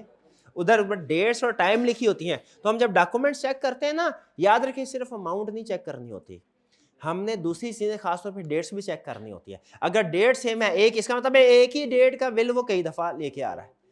असल में हुआ क्या था वहाँ पे, उसने चेक कैसे किया, मतलब फ्रॉड कैसे किया था एम्प्लॉय ने, ये बताना चाह रहा हूँ कि जो सोफिस्टिकेटेड टेक्निक्स होती है ना, उसके ज़रिए से फ्रॉड किया जाए, डिटेक्ट करना मुश्किल होता है। उसने क्या किया, गया KFC एक दिन जेन्युइन खाया, जो जहाँ पे भी जिस भी रेस्टोरेंट में गया, बिल लिया, उसके बाद उसने उसको स्कैन करके उसका इमेज सॉफ्टवेयर के ज़रिए से अपने वर्ड के अंदर उसने कर लिया गायब। अब आपको पता है अब इमेज स्कैन करने के बहुत से सॉफ्टवेयर्स वगैरह होते हैं, वो ऐसा बेहतरीन तरीके से स्कैन करते हैं वो पता नहीं चलता। स्कैन किया, फिर उसके बाद उसको वर्ड में कन्वर्ट करके उसके ऊपर डेट चेंज करता, अमाउंट चेंज करता, और उसके बाद उसको प्रिंट निकाल देता, इनवॉइस नंबर वगैरह जो भी रेलिवेंट चेंज थी चेंज करके उसको प्रिंट निकाल के उसको क्लेम कर दिया करता। पकड़ा कैसे गया, वो जो टीम मेंबर था इत्तेफाक से जो ये देख रहा था, मतलब जो ये हमारी तरफ से जो टीम मेंबर था, वो कहने लगा ये मैं भी KFC के जाता रेस्टोरेंट, उसमें जो फॉन्ट साइज होता है ना लिखने का, वो ये नहीं होता जो बिल का है। वो यहां से उसने उसको पकड़ा। अच्छा फिर उन्होंने कहा अच्छा फिर जरा फर्दर इन्वेस्टिगेट, अभी ये शक ही था, कंफर्म नहीं था अभी भी। उन्होंने कहा शायद ये किसी डिफरेंट रेस्टोरेंट में कोई फॉन्ट साइज डिफरेंट होता है, लेकिन फिर सोचने लगा जो सॉफ्टवेयर होते हैं ना किसी भी चेन में, वो सारी ब्रांचेस में सेम सॉफ्टवेयर होता है, ऐसे नहीं होता एक ब्रांच में कुछ और दूसरे ब्रांच में कुछ और। तसल्ली करने के लिए उसने दूसरी ब्रांच में जाके खाना खाया, फिर देखा कंपेयर, उसी ब्रांच में जाके कंपेयर किया, बिल का फर्क था। इत्तेफाक से, अब ये मुझे किसी ने बात बताई थी, इत्तेफाक से वो जो KFC का क्लाइंट भी फर्म के पास था, मतलब वो कुछ जो भी रेस्टोरेंट था जो उसका, क्योंकि अब मुझे कुछ फैक्ट्स जो है ना याद नहीं है, लेकिन बेसिक फैक्ट्स ये है। उस टीम मेंबर ने जो उधर बंदा था ना उनका अपना बंदा, बाज़ औक़ात ऐसे भी होता है ना, हमारी फर्म के कुछ लोग कहीं पे एम्प्लॉयमेंट के तौर पे भी काम कर रहे होते हैं, तो वहाँ पे कुछ एम्प्लॉय होंगे और जाहिर है वो अकाउंट्स या ऑडिट डिपार्टमेंट में होते हैं। उसको फ़ोन करके कहा यार जरा इस दिन की जो उसने क्लेम किया था ना एम्प्लॉय ने, कहा इस दिन की इस इनवॉइस को चेक करके मुझे ज़रा बताओ ये कितनी अमाउंट की है, और हो सके तो उसका व्हाट्सएप इमेज मुझे शेयर कर देना, इमेज शेयर कर देना। वो उसने जाके उधर चेक किया और उसने कहा ये इस बंदे की है, ये अमाउंट है, देखा अमाउंट डिफरेंट थी। इसका मतलब क्या हुआ कि जेन्युइन ट्रांजैक्शन कुछ और थे, उस एम्प्लॉय ने फेक ट्रांजैक्शन, उससे वो पकड़ा गया। तो अब हालांकि ये मुश्किल था, आम हालात में शायद हम इस तरह का फ्रॉड एज ऑडिटर डिटेक्ट ना कर पाए, क्योंकि हर एक की इतनी काबिल नजर नहीं होती कि वो फॉन्ट साइज तक कर। लेकिन अगर ऑडिटर का स्केप्टिसिज्म हाई है और वो स्किल्ड पर्सन है तो वो फ्रॉड डिटेक्ट करने के चांसेस ज्यादा होते हैं। तो नो डाउट कि वो डॉक्यूमेंट्स जो बनाते हैं वो भी फेक होते हैं, लेकिन अक्सर औकात हम फेक डॉक्यूमेंट्स डिटेक्ट करने के काबिल हैं। हाँ, लेकिन अगर वो किसी स्पेशल प्रोग्राम के जरिए, सॉफ्टवेयर के जरिए, सोफिस्टिकेटेड टेक्निक्स के जरिए से किए गए हों तो हो सकता है हम उसको डिटेक्ट ना कर पाए। नहीं, इमटेरियल अमाउंट देखें, इमटेरियल अमाउंट नहीं थी, बिल्कुल इमटेरियल थी, लेकिन इमटेरियल को मुझे बताएं हम इंडिविजुअली सिर्फ देखते हैं कि एग्रीगेट भी देखते हैं। वो रोज क्लेम कर रहा था, रोज क्लेम, वो एक दिन क्लेम कर रहा होता तो क्या, फिर तो मसला ही कोई नहीं था, रोज क्लेम करा। तो फ्रॉड करने वाले याद रखे, फ्रॉड पकड़ा ही इस वजह से जाता है, ये जो लालच होती है ना, हवस, ये खत्म नहीं होती, ये बढ़ती जाती है, बढ़ती जाती है, बढ़ती जाती है। जब आप फ्रॉड करते हैं, जब इंसान के पास जितने ज्यादा पैसे होते हैं ना, उसकी मजीद तलब उतनी ही बढ़ती जाती है। अजीब चीज है ये। तो उतनी तलब, तो इसीलिए जो बंदा फ्रॉड कर रहा होता है ना, वो कोशिश करता है कि मजीद से मजीद फ्रॉड करता जाए। इसी तरह एक और केस था, उसमें एक एम्प्लॉय ओवर टाइम क्लेम कर रहा था फेक, पहली दफ़ा उसने 2 घंटे का ओवर टाइम फेक क्लेम किया, महीने के बाद क्लेम होता था फाइल, उसने पहली दफ़ा 10 घंटे का ओवर टाइम फेक क्लेम किया, प्रोसेस हो गया। दूसरी दफ़ा 20 घंटे का ओवर टाइम क्लेम किया, वो भी प्रोसेस हो गया। मतलब बहुत ज़्यादा एम्प्लॉयज़ होते हैं ना, वो अपनी ओवर टाइम के लिमिट को बढ़ाता गया। और फिर एक टाइम ऐसा आया, एक दिन के अंदर उसने 28 घंटे का ओवर टाइम क्लेम कर लिया। वो इंटरनल ऑडिट वालों ने पकड़ लिया। अच्छा, उन्हें अब ये इन्वेस्टिगेशन एक जगह ना बुक के अंदर उसने बड़ी वो कन्वर्सेशन भी लिखी हुई थी, इंटरेस्टिंग थी, मैं पढ़ना शुरू हो गया। वो इंटरनल ऑडिट वाले ने पूछा, भाईजान आप इतना ओवर टाइम क्यों लगाते हैं? क्या लगा, सर मुझे बीमारी इंसोम्निया, मुझे नींद नहीं आती, तो नींद नहीं आती ना तो मैं काम करने का दिल करता है, मैं इसलिए काम करता रहता हूँ। उसने कहा 18 20 घंटे काम करते हो? उसने कहा सर मुझे बिल्कुल 2 घंटे भी मैं सो लूँ ना तो मैं फ्रेश हो जाता हूँ। उसने कहा अच्छा 1 घंटे में आप 22 घंटे तक काम कर सकते हो? उसने कहा कर सकता हूँ ना। तो उसने कहा मुझे बता दो 1 घंटे में 28 घंटे कैसे, एक दिन में 28 घंटे कैसे काम करते हैं? एक दिन के अंदर 28 घंटे का ओवर टाइम। तो वो क्या है, जब लालच बढ़ता है ना तो जैसे जैसे बढ़ता है इंसान की सोचने समझने की सलाहियत कम होती जाती है। उसने कहा जी जैसे जैसे बढ़ा रहा हूँ अप्रूव हो रहा है, तो बढ़ा ही जाओ। हालांकि उसको एक रीजनेबल लेवल तक रखना चाहिए था, लेकिन बहरहाल चलिए वापिस आते हैं जी। अच्छा, अब हम अपने नेक्स्ट कंसेप्ट की तरफ जाते हैं जो कि है level of assurance and why absolute assurance can not be provided. Level of assurance क्या है और एब्सोल्यूट एश्योरेंस क्यों प्रोवाइड नहीं की जा सकती। देखिए, हमने ये स्टडी किया कि ऑडिट एक एश्योरेंस एंगेजमेंट है, एग्रीड, क्योंकि इसमें ऑडिटर एश्योरेंस प्रोवाइड करता है शेयर होल्डर्स को, इंटेंडेड यूजर्स को एश्योरेंस प्रोवाइड करता है, बिल्कुल ठीक है। अच्छा मुझे बताइए, आप लोग डेली स्टेटमेंट्स में जो एक दूसरे को स्टेटमेंट दे रहे होते हैं उन सब में कॉन्फिडेंस लेवल सेम होता है कि वो डिफरेंट डिग्री का होता है? हाँ, कभी कॉन्फिडेंस लेवल हाई होता है, कभी कॉन्फिडेंस लेवल लो होता है, ठीक है। कभी आप फ्यूचर प्लान बड़ा श्योर होके बता रहे होते हैं, ठीक है, कभी फ्यूचर प्लान के बारे में थोड़ा डाउट का शिकार होते हैं। ऐसा ही है ना, जैसे मैंने एग्जांपल बताई थी आपको, अगर मैं आपसे पूछूं आपके मैट्रिक के कितने मार्क्स है, श्योर होके बताएंगे, उसमें कॉन्फिडेंस लेवल, उस स्टेटमेंट में कॉन्फिडेंस लेवल ज्यादा है। अगर मैं आपसे अपकमिंग रिजल्ट के बारे में पूछूं, आप इंशाल्लाह तो जरूर कहेंगे, लेकिन आपके अल्फाज में कॉन्फिडेंस लेवल उतना नहीं होगा। ऐसा ही है। उसी तरह ऑडिटर भी जो शेयर होल्डर्स को स्टेटमेंट देता है ना कि फाइनेंशियल स्टेटमेंट ठीक है कि नहीं, याद रखें इसमें भी कॉन्फिडेंस लेवल सेम नहीं होता। सम टाइम ये कॉन्फिडेंस लेवल हाई होता है, सम टाइम ये कॉन्फिडेंस लेवल मॉडरेट होता है। इसे कहते हैं एश्योरेंस लेवल।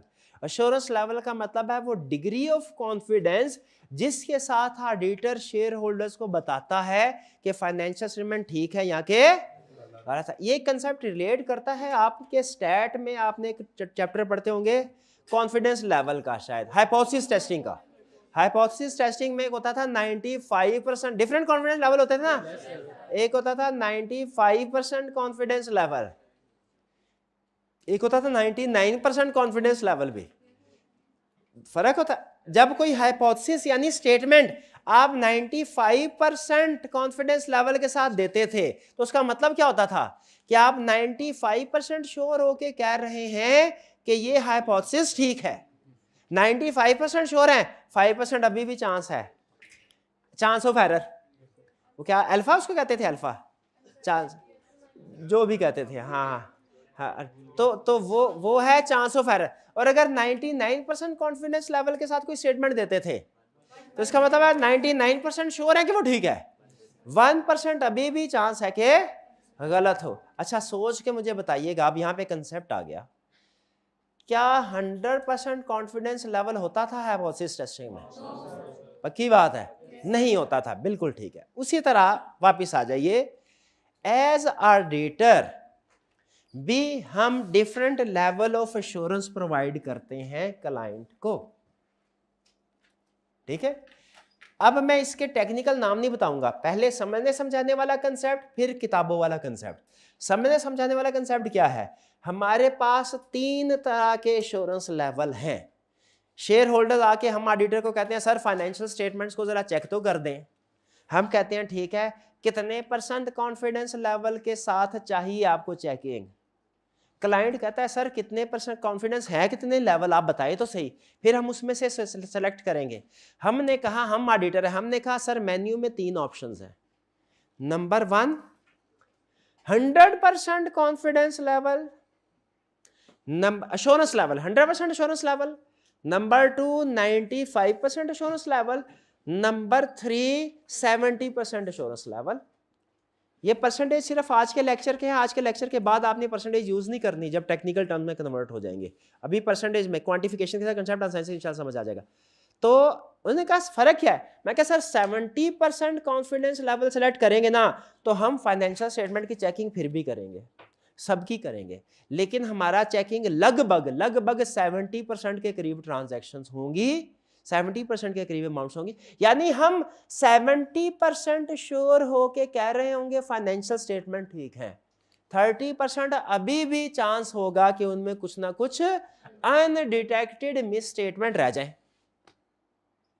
ठीक है, आगे चले। हमने कहा दूसरा लेवल है 95%। अगर आप हमें कहते हैं ना कि 95% वाली इंश्योरेंस चाहिए तो फिर हम अपनी वेरिफिकेशन शुरू करेंगे फाइनेंशियल स्टेटमेंट की, इसमें भी हर आइटम को चेक करेंगे, लेकिन इसमें जो चेकिंग होगी वो लगभग 95% एक्सटेंट तक की होगी। यानी जब ये हम कर चुकेंगे तो फिर उसके बाद जब हम आपको स्टेटमेंट देंगे ना फाइनेंशियल स्टेटमेंट ठीक है, तो हम 95% श्योर होके आपको बताएंगे फाइनेंशियल स्टेटमेंट ठीक है। 5% अभी भी चांस होगा कि उसमें कोई ना कोई अनडिटेक्टेड मिस स्टेटमेंट रह जाए। दोनों में फर्क समझ आ गया? फिर तीसरा, उसने कहा तीसरा, हमने कहा तीसरा है 100% अश्योरेंस लेवल। अच्छा, हमारी किताबों में लिखा है 100% अश्योरेंस लेवल कभी नहीं देनी क्लाइंट को, 100% अश्योरेंस लेवल कभी, क्योंकि दुनिया का कोई बंदा परफेक्ट नहीं है, दुनिया का कोई बंदा परफेक्ट काम नहीं कर सकता। 100% का मतलब तो परफेक्ट है, तो क्या हम परफेक्ट हैं? हम बिल्कुल परफेक्ट नहीं, इसीलिए 100% अश्योरेंस नहीं। लेकिन अगर कभी 100% अश्योरेंस लेवल हो रहा होता ना, दे रहे होते, तो फिर हम वेरिफिकेशन के बाद ये कहते कि हमने एक एक ट्रांजैक्शन को चेक कर लिया है, चाहे वो 1 लाख की हो, 1000 की हो, 100 की हो, 10 रुपए की हो या 1 रुपए की हो, हमने एक एक रुपए की ट्रांजैक्शन को भी चेक कर लिया है। 100% का मतलब ये होता, लेकिन किताबों में लिखा है 100% नहीं, तो 100% तो नहीं है भाई, ये आउट ऑफ स्टॉक है, ये हमेशा ही आउट ऑफ स्टॉक रहता है। अच्छा, अब क्लाइंट सोच में पड़ गया कि कौन सी वाली आइटम सेलेक्ट करूं। उसने कहा अच्छा ऐसा करते हैं कि ये जो मेरी मैनेजमेंट है ना, शेयर होल्डर अब कह रहे हैं हमारी मैनेजमेंट है ना, ये थोड़ी ईमानदार है, अच्छा काम करते हैं, हमें ज़्यादा शक शुबा नहीं है इनके ऊपर, लेकिन फिर भी हम चाहते हैं थोड़ी बहुत चेकिंग हो जाए। तो बताइए ये कौन सी वाली सिलेक्ट करेंगे? 70% वाले, मॉडरेट वाले। और अगर वो कहे कि सर हमारी जो मैनेजमेंट है गड़बड़ करती है, हमें रिस्क है कि इन्होंने फ्रॉड ना किया हो, अब कौन से वाले? 95% वाले। तो पहली चीज ये ज़हन में रखिएगा, ये एश्योरेंस प्रोवाइड हमने करनी है, किस लेवल की करनी है, ये डिसीजन क्लाइंट का है, हमारा नहीं है। ये असूल याद रखिएगा, ये सिलेक्शन किसने करनी है? क्लाइंट ने, के लिमिटेड एश्योरेंस के, सॉरी के 70% वाली एश्योरेंस के 95% वाली एश्योरेंस। फर्ज कीजिए क्लाइंट ने कहा 70% वाली एश्योरेंस, हमने कहा आओ पहले एग्रीमेंट कर लें। एग्रीमेंट हुआ, उसके अंदर टर्म्स एंड कंडीशन हुई, हमने साइन कर लिया, हमसे मुराद ऑडिटर ने साइन कर लिया, क्लाइंट ने साइन कर दिया, क्लाइंट से मुराद उनके किसी रिप्रेजेंटेटिव शेयर होल्डर ने, एग्रीमेंट हो गया। हमने कहा ये अच्छा हुआ ताकि कल कला को आप मुकर ना जाए कि हम आपके ऑडिटर नहीं हैं, ठीक है। एग्रीमेंट की एक कापी उसको दी, एक कापी अपने पास रख ली, फिर इसके बाद हम ऑडिट करने के लिए चले गए। अब मुझे बताइए, हमने अश्योरेंस प्रोवाइड करनी है कितनी? 70% वाली। अच्छा मुझे बताइए, किसी को आप वो चीज दे सकते हैं जो आपके पास है ही नहीं? नहीं। तो इसका मतलब है क्लाइंट को इंश्योरेंस प्रोवाइड करने से पहले हमें खुद इंश्योरेंस हासिल करनी होगी। हमें खुद किस चीज की इंश्योरेंस? कि फाइनेंशियल स्टेटमेंट ठीक है भाई, मेरा खुद किसी चीज के ऊपर यकीन होगा तो मैं उसको कन्विंस करूंगा ना दूसरे बंदे को तो मैंने पहले खुद ये तसल्ली हासिल करनी है कि फाइनेंशियल स्टेटमेंट ठीक है। उसके लिए मैं क्या करूंगा, एविडेंस ऑब्टेन करूंगा। मुझे एश्योरेंस कैसे मिलेगी, एविडेंस से। और एविडेंस कैसे मिलेगा, प्रोसीजर से, काम करने से। जैसे आप जितनी ज्यादा ऑडिट की होम असाइनमेंट केस स्टडीज करेंगे उतना ही ज्यादा आपके डॉक्यूमेंट्स प्रिपेयर होंगे, एविडेंस होगा यानी, और जितना ज्यादा एविडेंस होगा उतना आपका एश्योरेंस लेवल पास होने का चांस बढ़ता जाएगा। ये नेचुरल है। तो एज ऑडिटर भी हमने फाइनेंशियल स्टेटमेंट की चेकिंग करना शुरू कर दी। चेकिंग करते करते करते करते हमने प्रोसीजर परफॉर्म किए, क्या मिला, एविडेंस क्या मिला, एश्योरेंस। मोर प्रोसीजर मोर एविडेंस, मोर बोलते जाए, मोर प्रोसीजर मोर एश्योरेंस, मोर प्रोसीजर। 50% पे आके रुक जाऊं, खत्म कर दूं काम। 50% सफिशिएंट एप्रोप्रिएट नहीं है। मजीद प्रोसीजर मोर एविडेंस मोर एश्योरेंस, 70% पे आके खत्म कर दूं, ये सफिशिएंट एप्रोप्रिएट है। अच्छा, ये जब 70% सफिशिएंट एप्रोप्रिएट है तकरीबन, थोड़ा सा और ऊपर ले जाए ये, तो ये जो 30% नहीं है, ये क्या है, रिस्क, कि अभी भी फाइनेंशियल स्टेटमेंट्स में मिसस्टेटमेंट हो सकती है। अगर क्लाइंट हमें 95% कहता, हम क्या करते हैं, मोर प्रोसीजर मोर एविडेंस मोर एश्योरेंस। 70% पे आके रुक जाऊं, क्यों ना रुकूं, अब की बार 70% सफिशिएंट एप्रोप्रिएट नहीं। भाई पिछली दफा तो 70% सफिशिएंट एप्रोप्रिएट था, वो और एंगेजमेंट थी, वो 70% वाली एंगेजमेंट थी, ये 95% वाली है। इसमें तो हमें और 95% पे जाके रुक जाऊं, ये सफिशिएंट एप्रोप्रिएट हो गया। अब अगर ये सफिशिएंट एप्रोप्रिएट हो गया है तो इसका मतलब है अब मैं जो रिपोर्ट बनाऊंगा, यहां तक पहुंचने के बाद अब मैं रिपोर्ट बनाऊंगा, मजीद काम नहीं करूंगा। जब रिपोर्ट बनाऊंगा तो उसमें मैं 95% श्योर हूंगा कि फाइनेंशियल स्टेटमेंट ठीक है, लेकिन 5% अभी भी चांस है कि मिस स्टेटमेंट हो सके, क्योंकि मैंने एक एक रुपए की आइटम चेक नहीं की है। ठीक है, छोटी छोटी ट्रांजैक्शन हो सके। अच्छा, अब सुन लीजिए आगे, क्या 100% चेकिंग पॉसिबल है? ये वाली चेकिंग पॉसिबल नहीं, ये 100% वाली है। 70% वाली पॉसिबल है, ये सेलेक्ट कर सकते हैं। 95% वाली पॉसिबल है, सेलेक्ट कर, 100% वाली नहीं। क्लियर? अच्छा, अब इसको मैं स्टैंडर्ड के अल्फाज में कन्वर्ट करने लगा हूं। ये जो 70% एश्योरेंस वाली एंगेजमेंट होती है ना, इसको कहते हैं हम लिमिटेड एश्योरेंस एंगेजमेंट। क्या कहते हैं?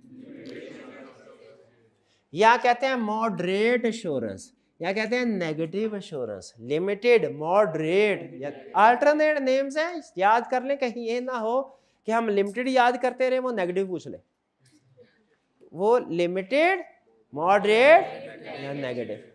जो 95% वाली एश्योरेंस होती है, इसको जो नाम दिए गए हैं वो है reasonable assurance, high assurance, positive assurance. अब देखें, रीजनेबल एश्योरेंस को हाई एश्योरेंस क्यों कहते हैं, लिमिटेड एश्योरेंस को मॉडरेट एश्योरेंस क्यों कहते हैं, देख के समझ आ रही है। भाई ये हाई है, ये मॉडरेट है, लो कोई भी नहीं है। लो से मुराद घटिया नहीं, हाई मॉडरेट। ठीक है, लेकिन रीजनेबल को पॉजिटिव क्यों कहते हैं, लिमिटेड को नेगेटिव क्यों कहते हैं? ये स्टेटमेंट की वजह से। रीजनेबल एश्योरेंस में जो आपकी स्टेटमेंट होती है ना, वो पॉजिटिव सेंटेंस फॉर्म में होती है, पॉजिटिव। और लिमिटेड एश्योरेंस में जो आपकी स्टेटमेंट होती है वो नेगेटिव सेंटेंस फॉर्म में होती है। जैसे ये भाईजान ने केस स्टडी की, मुझे दिखाई, चेक करें। अब मैं स्टेटमेंट दे रहा हूँ, गौर कीजिएगा। इनकी केस स्टडी चेक करके मैं कहता हूँ कि ये केस स्टडी ठीक है। मैंने ओपिनियन क्या दिया है? केस स्टडी ठीक है। पॉजिटिव है कि नेगेटिव है? अच्छा, इन्होंने कहा केस स्टडी से चेक करें, केस स्टडी था। अब मेरी स्टेटमेंट सुनेगा, मुझे इसमें गलती नजर नहीं आई। स्टेटमेंट में फर्क समझ आ रहा है? इनको क्या बोला? ठीक है। इनको क्या बोला? गलती नजर नहीं आई। पहली चीज मुझे बताइए, कौन सी वाली पॉजिटिव है, कौन सी नेगेटिव? पहली वाली पॉजिटिव, दूसरा नेगेटिव। दूसरा सोच के जवाब दीजिएगा, क्या दोनों में मेरा कॉन्फिडेंस लेवल सेम है? पहले वाली में मैं श्योर होके तकरीबन कह रहा हूं, मैं कह रहा हूं नहीं है, ठीक है ठीक है। दूसरी वाली में कह रहा हूं मुझे गलती नजर नहीं आई। साइलेंटली मैं ये भी कह रहा हूं शायद हो, मैं अगर मजीद काम करता तो मुझे नजर आ जाती। शायद हो है, फर्क है ना? ठीक है, गलती नजर नहीं आई, ठीक है, गलती नजर, दोनों में फर्क है। इसीलिए जो हम रीजनेबल एश्योरेंस जब देते हैं ना, रिपोर्ट दोनों में देते हैं, रीजनेबल एश्योरेंस में भी और लिमिटेड एश्योरेंस में भी। लेकिन रीजनेबल एश्योरेंस में जो वर्डिंग होती है ना, वो डिफरेंट होती है। लिमिटेड एश्योरेंस में जो वर्डिंग होती है वो डिफरेंट होती है। रीजनेबल एश्योरेंस में पॉजिटिव वर्डिंग होती है, इसलिए इसे पॉजिटिव एश्योरेंस भी कहते हैं। जैसे in our opinion financial statements give true and fair view of this company as on this date of cash flow of profit of वगैरह वगैरह, वो फॉर्मेलिटी वाली बातें हैं। अहम चीज क्या है, क्या स्टेटमेंट होती है रीजनेबल एश्योरेंस में? In our opinion financial statements give true and fair view of this company at this date और एट दिस प्रॉफिट और परफॉर्मेंस वगैरह in accordance with IFRS। In our opinion financial statement give true and fair view, यह है positive है, दोनों unmodified, दोनों unmodified, ये positive है। नेगेटिव क्या होगी? नेगेटिव, नेगेटिव का मतलब मॉडिफाइड नहीं है, ये याद रखें, बच्चे ने क्वेश्चन पूछा, नेगेटिव और मॉडिफाइड नहीं है, दोनों। नेगेटिव में क्या, मुझे गलती नजर नहीं आई, इसका मतलब मैं ये नहीं कह रहा कि गलत है। मॉडिफाइड तो हम कहते हैं गलत है, मैं कह रहा हूं मुझे गलती नजर नहीं आई, मैं ये गूगल ही करवा रहा हूं एक तरह से, मुझे गलती नजर नहीं है। अच्छा, अब देखिए इसमें क्या अल्फाज होते हैं, nothing has come to our attention that causes us to believe that financial statements do not give true and fair view। अच्छा, अब स्टूडेंट कहने लगा सर एंड पे कह तो रहे हैं financial statement do not give true and fair view, तो ये तो मॉडिफाइड नहीं हो गई ना ना ना ना। शुरू से लिंक करें, नथिंग हैज का, हमें कोई ऐसी चीज सामने नहीं आई जिससे हमें लगे कि फाइनेंशियल स्टेटमेंट्स गलत हैं, तो इसका मतलब क्या है? मैं ये कह रहा हूं फाइनेंशियल स्टेटमेंट गलत है, स्टूडेंट कह रहा है सर आपने कहा फाइनेंशियल स्टेटमेंट गलत है, अभी तो कहा है, रोजे में झूठना, पर अभी थोड़ी देर पहले नहीं कहा। मैं कहा भाई आधा मतलब थोड़ी समझना है, पूरा स्टार्ट में। अगर मैं सिर्फ इतना कहूं ना financial do not give true and fair view, ये मॉडिफाइड है। लेकिन मैं क्या कर, nothing has come to our attention that causes us to believe that financial statements do not give true and, हमें कोई ऐसी बात पता नहीं चली जिससे हम इस नतीजे पे पहुंचे कि फाइनेंशियल स्टेटमेंट गलत है। इसका मतलब मैं ये कह रहा हूं कि हमारे इल्म में ये नहीं है कि फाइनेंशियल स्टेटमेंट गलत है, ठीक है, ये भाई सच्चा है। एक ये स्टेटमेंट, इनका झूठ मेरे सामने नहीं आया कभी, ये दूसरी स्टेटमेंट है, दूसरी स्टेटमेंट। हाँ, इसमें साइलेंटली मैं कह हो सकता है झूठ बोलता हो, लेकिन इनका मेरा कॉन्फिडेंस लेवल हाई है, यही फर्क है, यही फर्क है। यानी लिमिटेड एश्योरेंस में हम ये नहीं कह रहे होते कि ये गलत है, हम कह रहे होते हैं कि ये हमें गलती हमारे सामने नहीं नजर आई, वैसे शायद करते हो, हम स्टेटमेंट नहीं दे रहे कि गलत करते हैं हम। क्योंकि क्यों कह रहे हैं हम ये, हम ऐसे इतने कम कॉन्फिडेंस के साथ क्यों कह रहे हैं भला? क्योंकि हमने प्रोसीजर कम परफॉर्म किए हो, एश्योरेंस लेवल कम है। तो एश्योरेंस के कितने लेवल हुए? Total 3 level. प्रैक्टिकली हम कितने प्रोवाइड करते हैं? 2। कौन कौन से? लिमिटेड और रीजनेबल। बताइए रीजनेबल के और नाम क्या है? हाई लेवल और पॉजिटिव। लिमिटेड एश्योरेंस के 2 लेवल और क्या है? ड्राफ्टिंग एग्जांपल क्या है? ड्राफ्ट कैसे करेंगे रीजनेबल एश्योरेंस को? In our opinion financial statements give true and fair. और लिमिटेड एश्योरेंस को कैसे ड्राफ्ट करेंगे?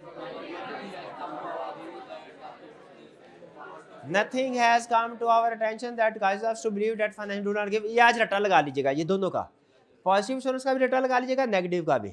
समझ आ जाए तो अच्छी बात है। अमूमी तौर पे नेगेटिव इंश्योरेंस के अल्फाज समझ नहीं आते, अमूमी तौर पे बच्चों को समझ नहीं आते। कोशिश कर दी मैंने, समझ आ गए हो तो ठीक, जिसको नहीं समझ आए रट्टा जरूर लगा लेना, याद जरूर कर लेना। नेगेटिव पॉजिटिव इंश्योरेंस समझ आ जाती है, सीधी बात है ना, घूम के नहीं। अच्छा, अब रीजनेबल एश्योरेंस को प्रैक्टिस में नाम दिया जाता है ऑडिट का, और लिमिटेड एश्योरेंस को प्रैक्टिस में नाम दिया जाता है रिव्यू का।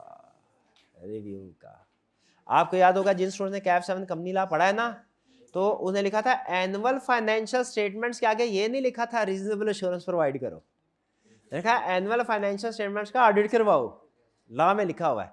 और हाफ ईयरली फाइनेंशियल स्टेटमेंट्स का रिव्यू, उधर ये नहीं लिखा हुआ था लिमिटेड एश्योरेंस करवाओ, जाके चेक करें क्या इस प्रैक्टिस में। हाँ, प्रैक्टिस में याद रखिए, जो रीजनेबल एश्योरेंस का कॉमन नेम है ना, कॉमन नाम, वो है ऑडिट, और लिमिटेड एश्योरेंस का जो कॉमन नाम है वो क्या है, रिव्यू। जी शाबाश, पूछिए। पहले भी लिमिटेड बोला, अच्छा चले कोई नहीं, मैं फिर से बोल देता हूँ, फिर से बोल। जो रीजनेबल एश्योरेंस की एग्जांपल क्या है, ऑडिट ऑफ फाइनेंशियल स्टेटमेंट, और लिमिटेड एश्योरेंस की एग्जांपल क्या है, review of financial statement. Clear होगी ये बात? आपने बोले प्रैक्टिस में तो मतलब रिक्वायर्ड बाय लॉ नहीं है? नहीं नहीं, दोनों बातें बोली जाती है ना, दोनों बातें बोल, जैसे होता है ना कि किसी का प्यार का नाम है, आफ्ताब भाई को उफ़ी भाई भी बोलते हैं हम बाज़ का, हैं तो आफ्ताब भाई उसका नाम रखा है स्टैंडर्ड ने, रीजनेबल एश्योरेंस, लेकिन हम प्रैक्टिस में प्यार से क्या कहते हैं, हाँ ऑडिट भाई, ऑडिट। रीजनेबल एश्योरेंस भाई नाम है स्टैंडर्ड में, और प्यार से ऑडिट भाई। तो अगर पूछा रीजनेबल एश्योरेंस की एग्जांपल क्या है, आपने कहना ऑडिट। तो पूछा लिमिटेड एश्योरेंस की एग्जांपल क्या है, कहना रिव्यू। क्लियर? चलिए अब आगे चलते हैं। अच्छा, अब ये तो समझ आ गई हमें इन दोनों में क्या फर्क है, लेकिन एक बड़ा क्वेश्चन मार्क अभी बाकी है, ये क्यों नहीं देते, ये क्यों नहीं देते एब्सोल्यूट 100% वाली इंश्योरेंस को क्या कहते हैं, एब्सोल्यूट इंश्योरेंस, ये क्यों प्रोवाइड नहीं की जाती।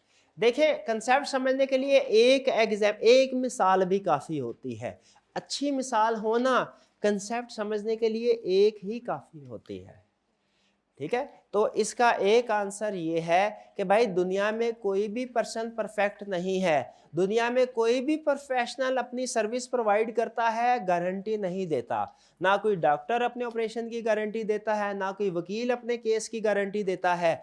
इस तरह हम ऑडिटर भी अपने केस की, अपने प्रोफेशन की गारंटी नहीं दे, टीचर भी तो गारंटी नहीं ना देता है, कोई गारंटी नहीं है, 100% गारंटी कोई प्रोफेशनल नहीं देता, कोई भी परफेक्ट नहीं है, गलती हर एक से हो जाती है, ठीक है। हो सकता है कि कोई ऐसा क्वेश्चन हो जो कि वॉल्यूम 2 में हो, मैं आपको प्रैक्टिस ना करवा सकूं, तो इसीलिए जो असाइनमेंट मैं आपसे कहूँ वो तो आपने करते ही रहना है। अगर कोई चैप्टर कंप्लीट हो गया है और कोई केस स्टडी मैंने आपको असाइनमेंट के तौर पे नहीं दी, तो वो आप खुद से भी कर लिया करें। क्लास में गिवन टाइम में हमने टाइम इंक्रीज किया है, इंशाल्लाह इस दफ़ा मैक्सिमम प्रैक्टिस करेंगे केस स्टडी की, लेकिन फिर भी 100% केस स्टडी कवर हो जाए क्लास में पॉसिबल नहीं है। तो आपने घर में कभी टाइम मिले तो जो चैप्टर ख़त्म कर चुके हैं वो, जो अभी करना है वो नहीं, जो ख़त्म कर चुके हैं उसकी कोई केस स्टडी अगर हो खुद से भी आइंदा करते रहिएगा। बहरहाल वापस आ जाए तो कोई प्रोफेशनल 100% गारंटी दे, ऑडिटर भी अपने काम की 100% गारंटी नहीं देता, 100% गारंटी नहीं देता। क्यों नहीं देता, रीजन ये है। अच्छा, डॉक्टर क्यों नहीं अपने काम की 100% गारंटी देता, क्योंकि जिंदगी मौत तो अल्लाह ताला के हाथ में है। हो सकता, अच्छा मुझे बताइए जरा, एक और कंसेप्ट लिंक कर लेते हैं इसके साथ।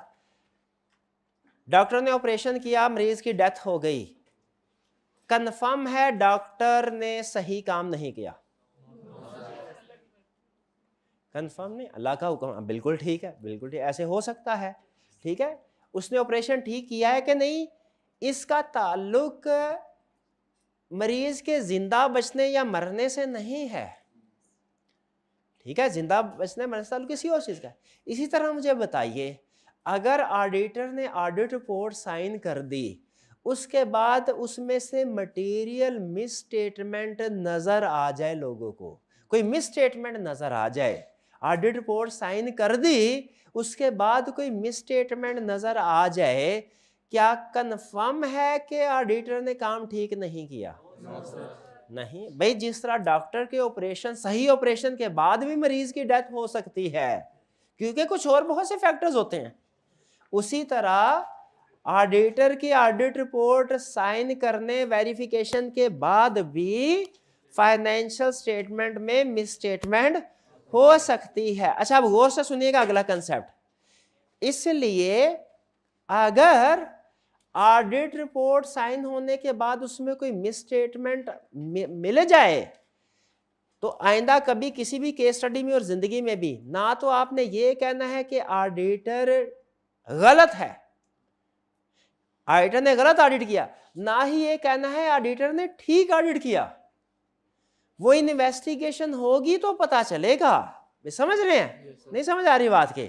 ऐसा नहीं है कि जब कभी ऑडिटर रिपोर्ट, अब देखें ना, ऑडिटर रिपोर्ट जो है आंखें बंद करके साइन करता रहे, ये रिपोर्ट आई साइन करके ठक, ये रिपोर्ट साइन करके ठक, बाद में फ्रॉड निकलने शुरू हो गए ऑडिटर के। सर देखिए, डॉक्टर भी तो इलाज करता है, ऑपरेशन करता है, भाई वो है जब वो अपने जो उसने तरीकाकार सीखे हुए हैं उसके मुताबिक उसने ऑपरेशन किया और मरीज की डेथ हो गई तो वो क्लियर है। लेकिन अगर उसने जो सीखे हुए तरीके हैं उसके खिलाफ जाके ऑपरेशन किया और डेथ होगी, फिर वो जिम्मेदार है। तो आइंदा जब कभी कोई आपसे किसी केस स्टडी में पूछे ना, ऑडिटर ने ऑडिट रिपोर्ट साइन की, उसके बाद फाइनेंशियल स्टेटमेंट में मिस स्टेटमेंट नजर आई, बताइए ऑडिटर जिम्मेदार है कि नहीं है? आपने ना यस करना है ना नो करना है। आपने कहना है if he has not complied with requirements of ISAs in performing audit, तो वो जिम्मेदार है। लेकिन if he has complied with requirements of ISAs, तो वो जिम्मेदार नहीं है, वो क्लियर है। समझ रहे हैं पॉइंट को? चलिए अब फिर वापस आते हैं। भाई ऑडिटर क्यों एब्सोल्यूट एश्योरेंस प्रोवाइड नहीं कर सकता? बहुत सी रीजन है। एक रीजन तो ये कि कोई भी प्रैक्टिशनर प्रोवाइड नहीं करता, परफेक्ट कोई भी नहीं होता, हम भी परफेक्ट नहीं है। डॉक्टर क्यों नहीं? क्योंकि जिंदगी मौत अल्लाह ताला के हाथ में है। तो हमारे प्रोफेशन में क्या रीजन है? डॉक्टर की तो एक रीजन भी समझ आ जाती है ना, हमें जिंदगी मौत अल्लाह ताला के हाथ में, बिल्कुल हम कहते हैं इससे आगे बात करने की जरूरत नहीं, समझ गए। लेकिन इधर जिंदगी मौत का कौन सा मसला है ऑडिट में, ये समझ हमने कहा अभी बता देते हैं। वन बाय वन रीजन सुनिए। देखें, समझने के लिए एक रीजन, कंसेप्ट समझने के लिए एक मिसाल काफी है, बाकी की मिसालें आपको एग्जाम में मार्क्स लेने के लिए दे रहा हूं। कोई भी मिसाल समझ आ जाए, कंसेप्ट उधर जोड़ लीजिएगा, बाकी रटा लगा लीजिएगा। पहली मिसाल, nature of financial statements. Nature of financial statement ऐसी होती हैं कि इनमें एस्टीमेट्स, जजमेंट्स, अनसर्टेनिटीज होती हैं। पास्ट को वेरीफाई करना आसान है कि फ्यूचर को? बताइए, हिस्टोरिकल फाइनेंशियल स्टेटमेंट में पास्ट की ट्रांजैक्शन होती है कि फ्यूचर की? 95% पास्ट की, 5% फ्यूचर की। बता सकते हैं? हर वो ट्रांजैक्शन जिनमें एस्टीमेट, जजमेंट, अनसर्टेनिटी है वो फ्यूचर की है। मिसालें दे, अब मिसालें। प्रोविजन और provision for bad date, provision for depreciation, warranty की प्रोविजन, इंपेयरमेंट फ्यूचर से रिलेट करती है। और ICAP की favourite example, pending legal case. आप अंदाजा लगाते हैं प्रोबेबल क्या होगा? भाई जो अंदाजा लगाते हैं वैसा ही हो, जरूरी तो नहीं है। तो हो सकता है आपने एस्टीमेट की बेस पे कुछ और अंदाजा लगा, एक्चुअली कुछ और हो जाए, तो बाद में वो ऑडिटर को पकड़ लें, भाई तुम तो कहते थे केस हारेंगे, ये जीत गए, तुम कहते थे केस जीतेंगे, ये हार गए। तो क्या भाई उस वक्त के फैक्ट्स के मुताबिक ये सिचुएशन थी, बाद में ये है, मैं क्या करूं? तो नेचर ऑफ फाइनेंशियल स्टेटमेंट क्या है? फाइनेंशियल स्टेटमेंट्स के अंदर कुछ एरियाज ऐसे होते हैं जिनमें एस्टीमेट्स, जजमेंट, अनसर्टेनिटी इन्वॉल्व होती है। इनको 100% एक्यूरेटली कैलकुलेट भी नहीं किया जा सकता, वेरीफाई भी नहीं किया जा सकता। आप डेप्रिसिएशन को 100% करेक्टनेस के साथ कैलकुलेट नहीं कर सकते, वो तो सालों बाद जब पता चलेगा एक्चुअल लाइफ कितने थे। प्रोविजन फॉर बैड डेट जितना मर्जी जोर लगा ले, आप 100% एग्जैक्ट अमाउंट कैलकुलेट नहीं कर सकते। क्या कर सकते हैं? नहीं कर सकते। तो एग्री करते हैं कि कुछ एरियाज में, हर एरिया में नहीं, कुछ एरिया जिनमें एस्टीमेट, जजमेंट, अनसर्टेनिटीज होती हैं, फाइनेंशियल स्टेटमेंट बनाते हुए अप्लाई करना पड़ती हैं, वो आप 100% एक्यूरेटली वेरीफाई नहीं कर सकते। पहली रीजन क्लियर हो गई। जब मैनेजमेंट 100% कैलकुलेट नहीं कर सकती प्रोविजन फॉर बैड डेट को, तो हम वेरीफाई कैसे कर सकते हैं? पहली रीजन, ठीक है जी। दूसरी रीजन के nature of audit procedure. Nature of audit क्या है कि बाज़ औक़ात मैनेजमेंट ऐसे होती है जो हमें कंप्लीट इंफॉर्मेशन प्रोवाइड नहीं करते। मैनेजमेंट में ना देखें, हमारा ऑडिट डिपेंड करता है मैनेजमेंट की इंफॉर्मेशन के ऊपर। अब फर्ज कीजिए मैनेजमेंट ने कहा कि हमारी 100 ब्रांचेस हैं, आप कितनी ब्रांचेस की चेकिंग करेंगे? बाद में पता चलता है 105 थी, 5 बताई नहीं। आप कहेंगे सर जब बताई नहीं हमें। मैनेजमेंट में not provide complete information to auditor. अगर मैनेजमेंट कंप्लीट इंफॉर्मेशन ऑडिटर को प्रोवाइड करे ही ना, ऑडिटर भी उसको चेक नहीं कर सकता।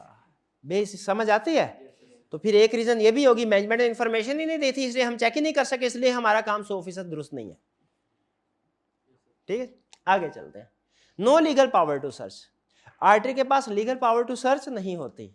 मैनेजमेंट अगर जानबूझ के इंफॉर्मेशन छुपा रही, मैनेजमेंट की जेब में कागज है जिसमें 5 ब्रांचेस हैं जो उसने हमसे छुपाई हुई हैं, हम क्या मैनेजमेंट से कह सकते हैं गन पॉइंट पे वो कागज दीजिए निकाल के जेब से?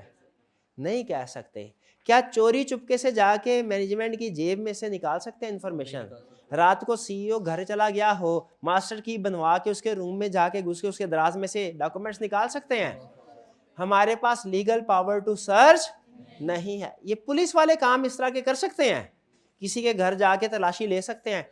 हमारे पास तलाशी लेने का सर्च वारंट नहीं होता। मैनेजमेंट खुद से इंफॉर्मेशन देते, बहुत अच्छा, खुद से इंफॉर्मेशन नहीं दी, हमारे पास लीगल पावर टू सर्च भी नहीं है, इसलिए भी हम इंफॉर्मेशन हासिल नहीं कर सकते।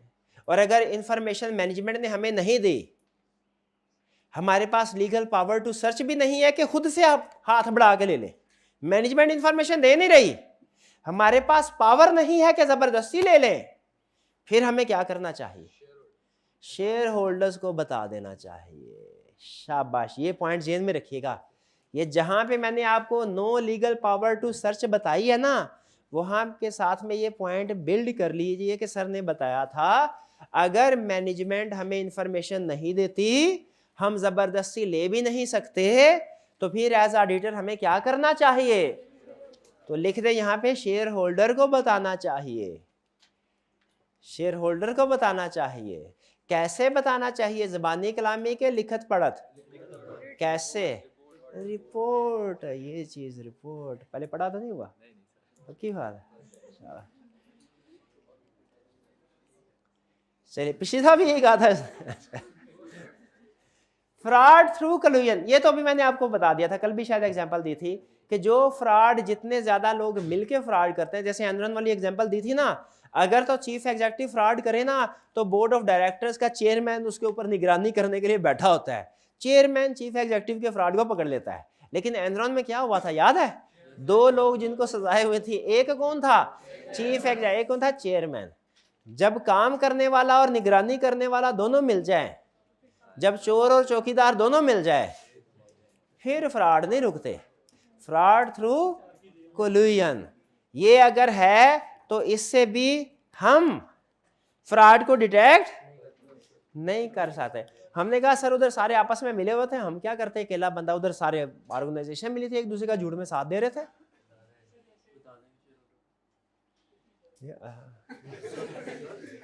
Time and cost limitation, time and cost limitation. Auditor के पास टाइम भी कम होता है और उसने रीजनेबल बजट में ऑडिट कंप्लीट करना होता है। रीजनेबल बजट में ऑडिट कंप्लीट करना होता है। इसमें कॉस्ट के ऊपर तवज्जो ना दीजिए, टाइम के ऊपर दीजिए। आपको पता है हमने 3-4 महीने होते हैं लॉ ने दिए हुए। मुझे खुद बताइए, क्या एक क्लाइंट का अकाउंट्स डिपार्टमेंट का 12 महीनों का काम एक ऑडिट टीम, जो कि छोटी टीम होती है, 4 महीनों के अंदर 100% चेक कर सकती है? लॉ ने कहा है 12 महीनों का काम 4 महीनों में चेक करो। क्या अगर 12 महीनों का काम आपको 4 महीनों में करने को दे दिया जाए, आप 100% करेंगे? कुछ ना कुछ छोड़ना पड़ेगा ना। ऐसा ही है, जब तैयारी शुरू से करेंगे फिर तो पूरा सिलेबस कंप्लीट होगा, आखिरी महीने शुरू करेंगे, कुछ ना कुछ छोड़ना पड़ेगा, रिस्क है।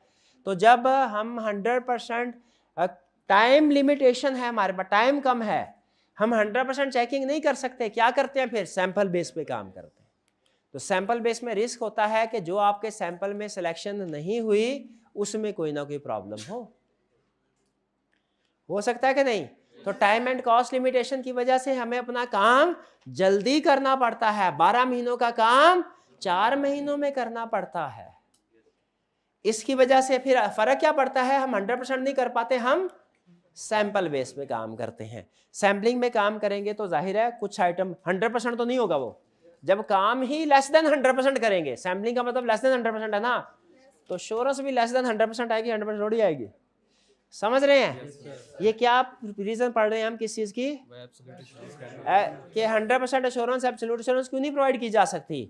नेचर ऑफ फाइनेंशियल स्टेटमेंट ऐसी है, जजमेंट एस्टीमेट अनसर्टेनिटी इन्वॉल्व होती है। इसे इनहेरेंट लिमिटेशंस ऑफ ऑडिट भी बोलते हैं, इन्हीं को इनहेरेंट लिमिटेशंस ऑफ ऑडिट बोलते हैं। नेचर ऑफ ऑडिट प्रोसेस ऐसे हैं कि हमारा जो है management may not provide complete information, हमारे पास लीगल पावर टू सर्च नहीं है, फ्रॉड थ्रू कोलूजन डिटेक्ट करना मुश्किल ही नहीं, नामुमकिन भी है। कोलूजन है ना, मिलजुल के फ्रॉड करते हैं। टाइम एंड कॉस्ट लिमिटेशन की वजह से 12 महीनों का काम 4 महीनों में करना है, 100% ना हो पाएगा, नहीं हो पाएगा। Audit procedure based on judgement, हमारे जो ऑडिट प्रोसीजर होते हैं ना, देखिए हम ऑडिट प्रोसीजर कोशिश करते हैं वो परफॉर्म करें जो स्टैंडर्ड में लिखे हुए हैं, लेकिन हमारे भी ऑडिट के भी स्टैंडर्ड होते हैं, पता है ना आपको? जैसे अकाउंटिंग के स्टैंडर्ड होते हैं, ऑडिट के भी स्टैंडर्ड्स होते हैं। ऑडिट के स्टैंडर्ड में लिखा हुआ है सिचुएशन में ये एक प्रोसीजर परफॉर्म करो, इस सिचुएशन में ये करो, लेकिन सारी सिचुएशन उसमें नहीं लिखी होती।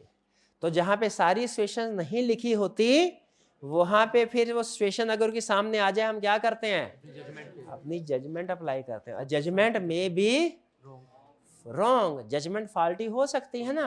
तो हो सकता है कोई ऐसी सिचुएशन हमारे सामने आ जाए जो ऑडिटिंग स्टैंडर्ड में नहीं लिखी थी, हम अपनी जजमेंट की बेस पे फैसला करें, वो गलत साबित हो जाए, गलत हो जाती है ना judgement. Inherent limitation in client internal control system, हम कहते हैं, अब हमें एंड पे बताते बताते गुस्सा आ गया। हमने कहा भाईजान हमें कह रहे हो हमारा काम 100% क्यों नहीं है, तुम बताओ तुम्हारा इंटरनल कंट्रोल 100% होता है? भाई तुम्हारा इंटरनल कंट्रोल 100% होता ना तो फिर हमारी जरूरत ही ना पड़ती। तुम्हारा कंट्रोल 100% स्ट्रांग होता ना तो फाइनेंशियल स्टेटमेंट में कभी मिस स्टेटमेंट होती है ना, खुद सोचिए, ऐसा ही है ना। जब इंटरनल कंट्रोल सिस्टम, हमने कहा तुम लोगों का इंटरनल कंट्रोल सिस्टम ही परफेक्ट नहीं है, उसमें भी लिमिटेशंस हैं, तो हमारे काम में तो लिमिटेशंस होगी ही है। शाबाश है, खुद अपना काम परफेक्ट नहीं है और हमसे पूछ रहे हैं भाई आप परफेक्ट काम क्यों नहीं करते। बहुत अच्छे, तो आपका चूंकि हमारे काम गलत होने में आपका भी हाथ है, आपका इंटरनल कंट्रोल सिस्टम वीक है, उस वजह से मिस स्टेटमेंट उससे गुजर के फाइनेंशियल स्टेटमेंट में आई, उस वजह से कुछ को हम डिटेक्ट नहीं कर सके। तो हमारे काम के परफेक्ट ना होने में आपका हाथ भी शामिल है। ये है inherent limitation in client internal control system. खुद बताएं क्लाइंट का इंटरनल कंट्रोल सिस्टम परफेक्ट हो सकता है कभी? अब बताया दुनिया में कोई भी चीज परफेक्ट नहीं हो सकती, कोई भी नहीं हो सकती। फिर स्टाफ में नॉट बी अवेलेबल, क्या क्लाइंट का स्टाफ 24 घंटे हमारे लिए अवेलेबल होगा? 24 घंटे क्या 8 घंटे भी अवेलेबल नहीं होता। अच्छी कंपनीज का स्टाफ, उन्होंने बिजनेस भी तो करना है, कॉमन सेंस की बात है।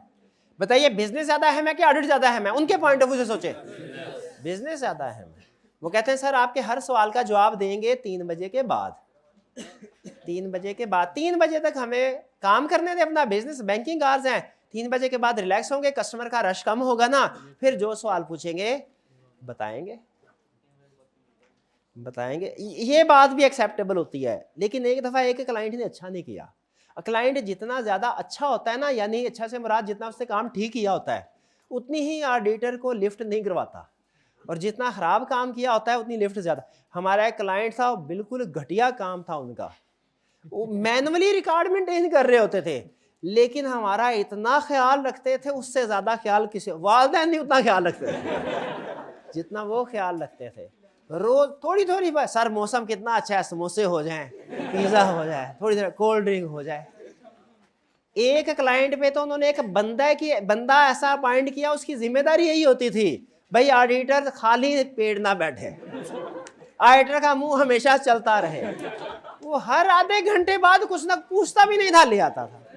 लेकिन एक क्लाइंट था, लिस्टेड क्लाइंट, उसमें चार्टर्ड अकाउंटेंट्स थे। उस बंदे के पास जब हम जाते थे, वो हमेशा कहता काम कर रहा हूँ बाद में, काम कर रहा हूँ बाद में आएगा।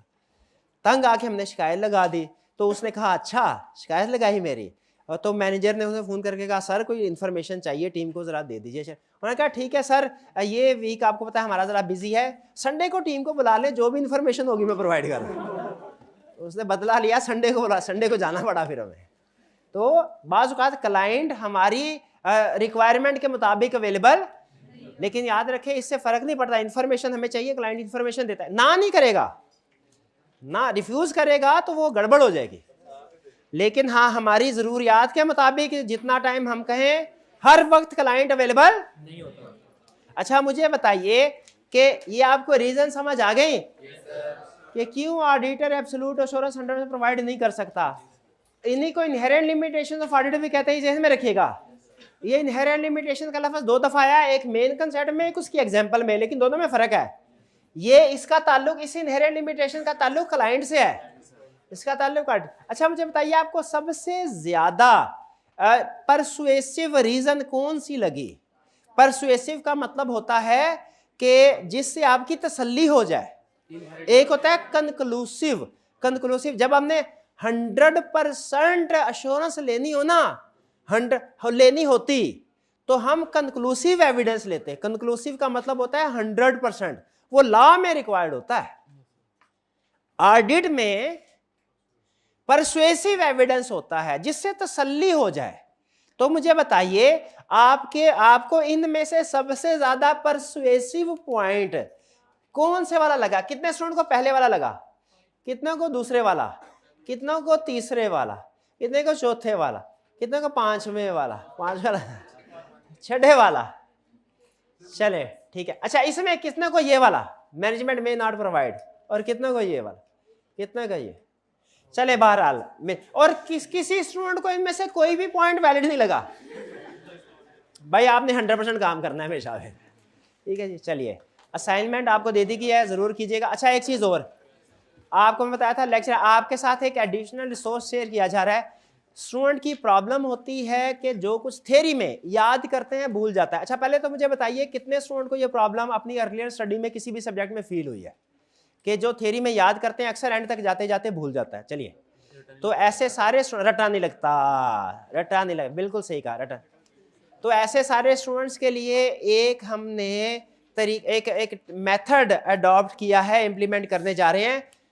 वो क्या है, उसका लेक्चर कल आपके साथ शेयर किया जाएगा, ठीक है, संडे को। आपने उसको देख लेना है, ठीक है, कुछ नहीं करना, अभी अमल नहीं करना उसके ऊपर, सिर्फ उस लेक्चर को देख लेना है, कल मैं आपके साथ शेयर करूंगा, ठीक है। उसमें याद करने वाली कोई चीज नहीं है, सिर्फ सामने एक इंफॉर्मेटिव वीडियो होगी, ठीक है जी। चलिए कोई क्वेश्चन हो तो पूछ लें।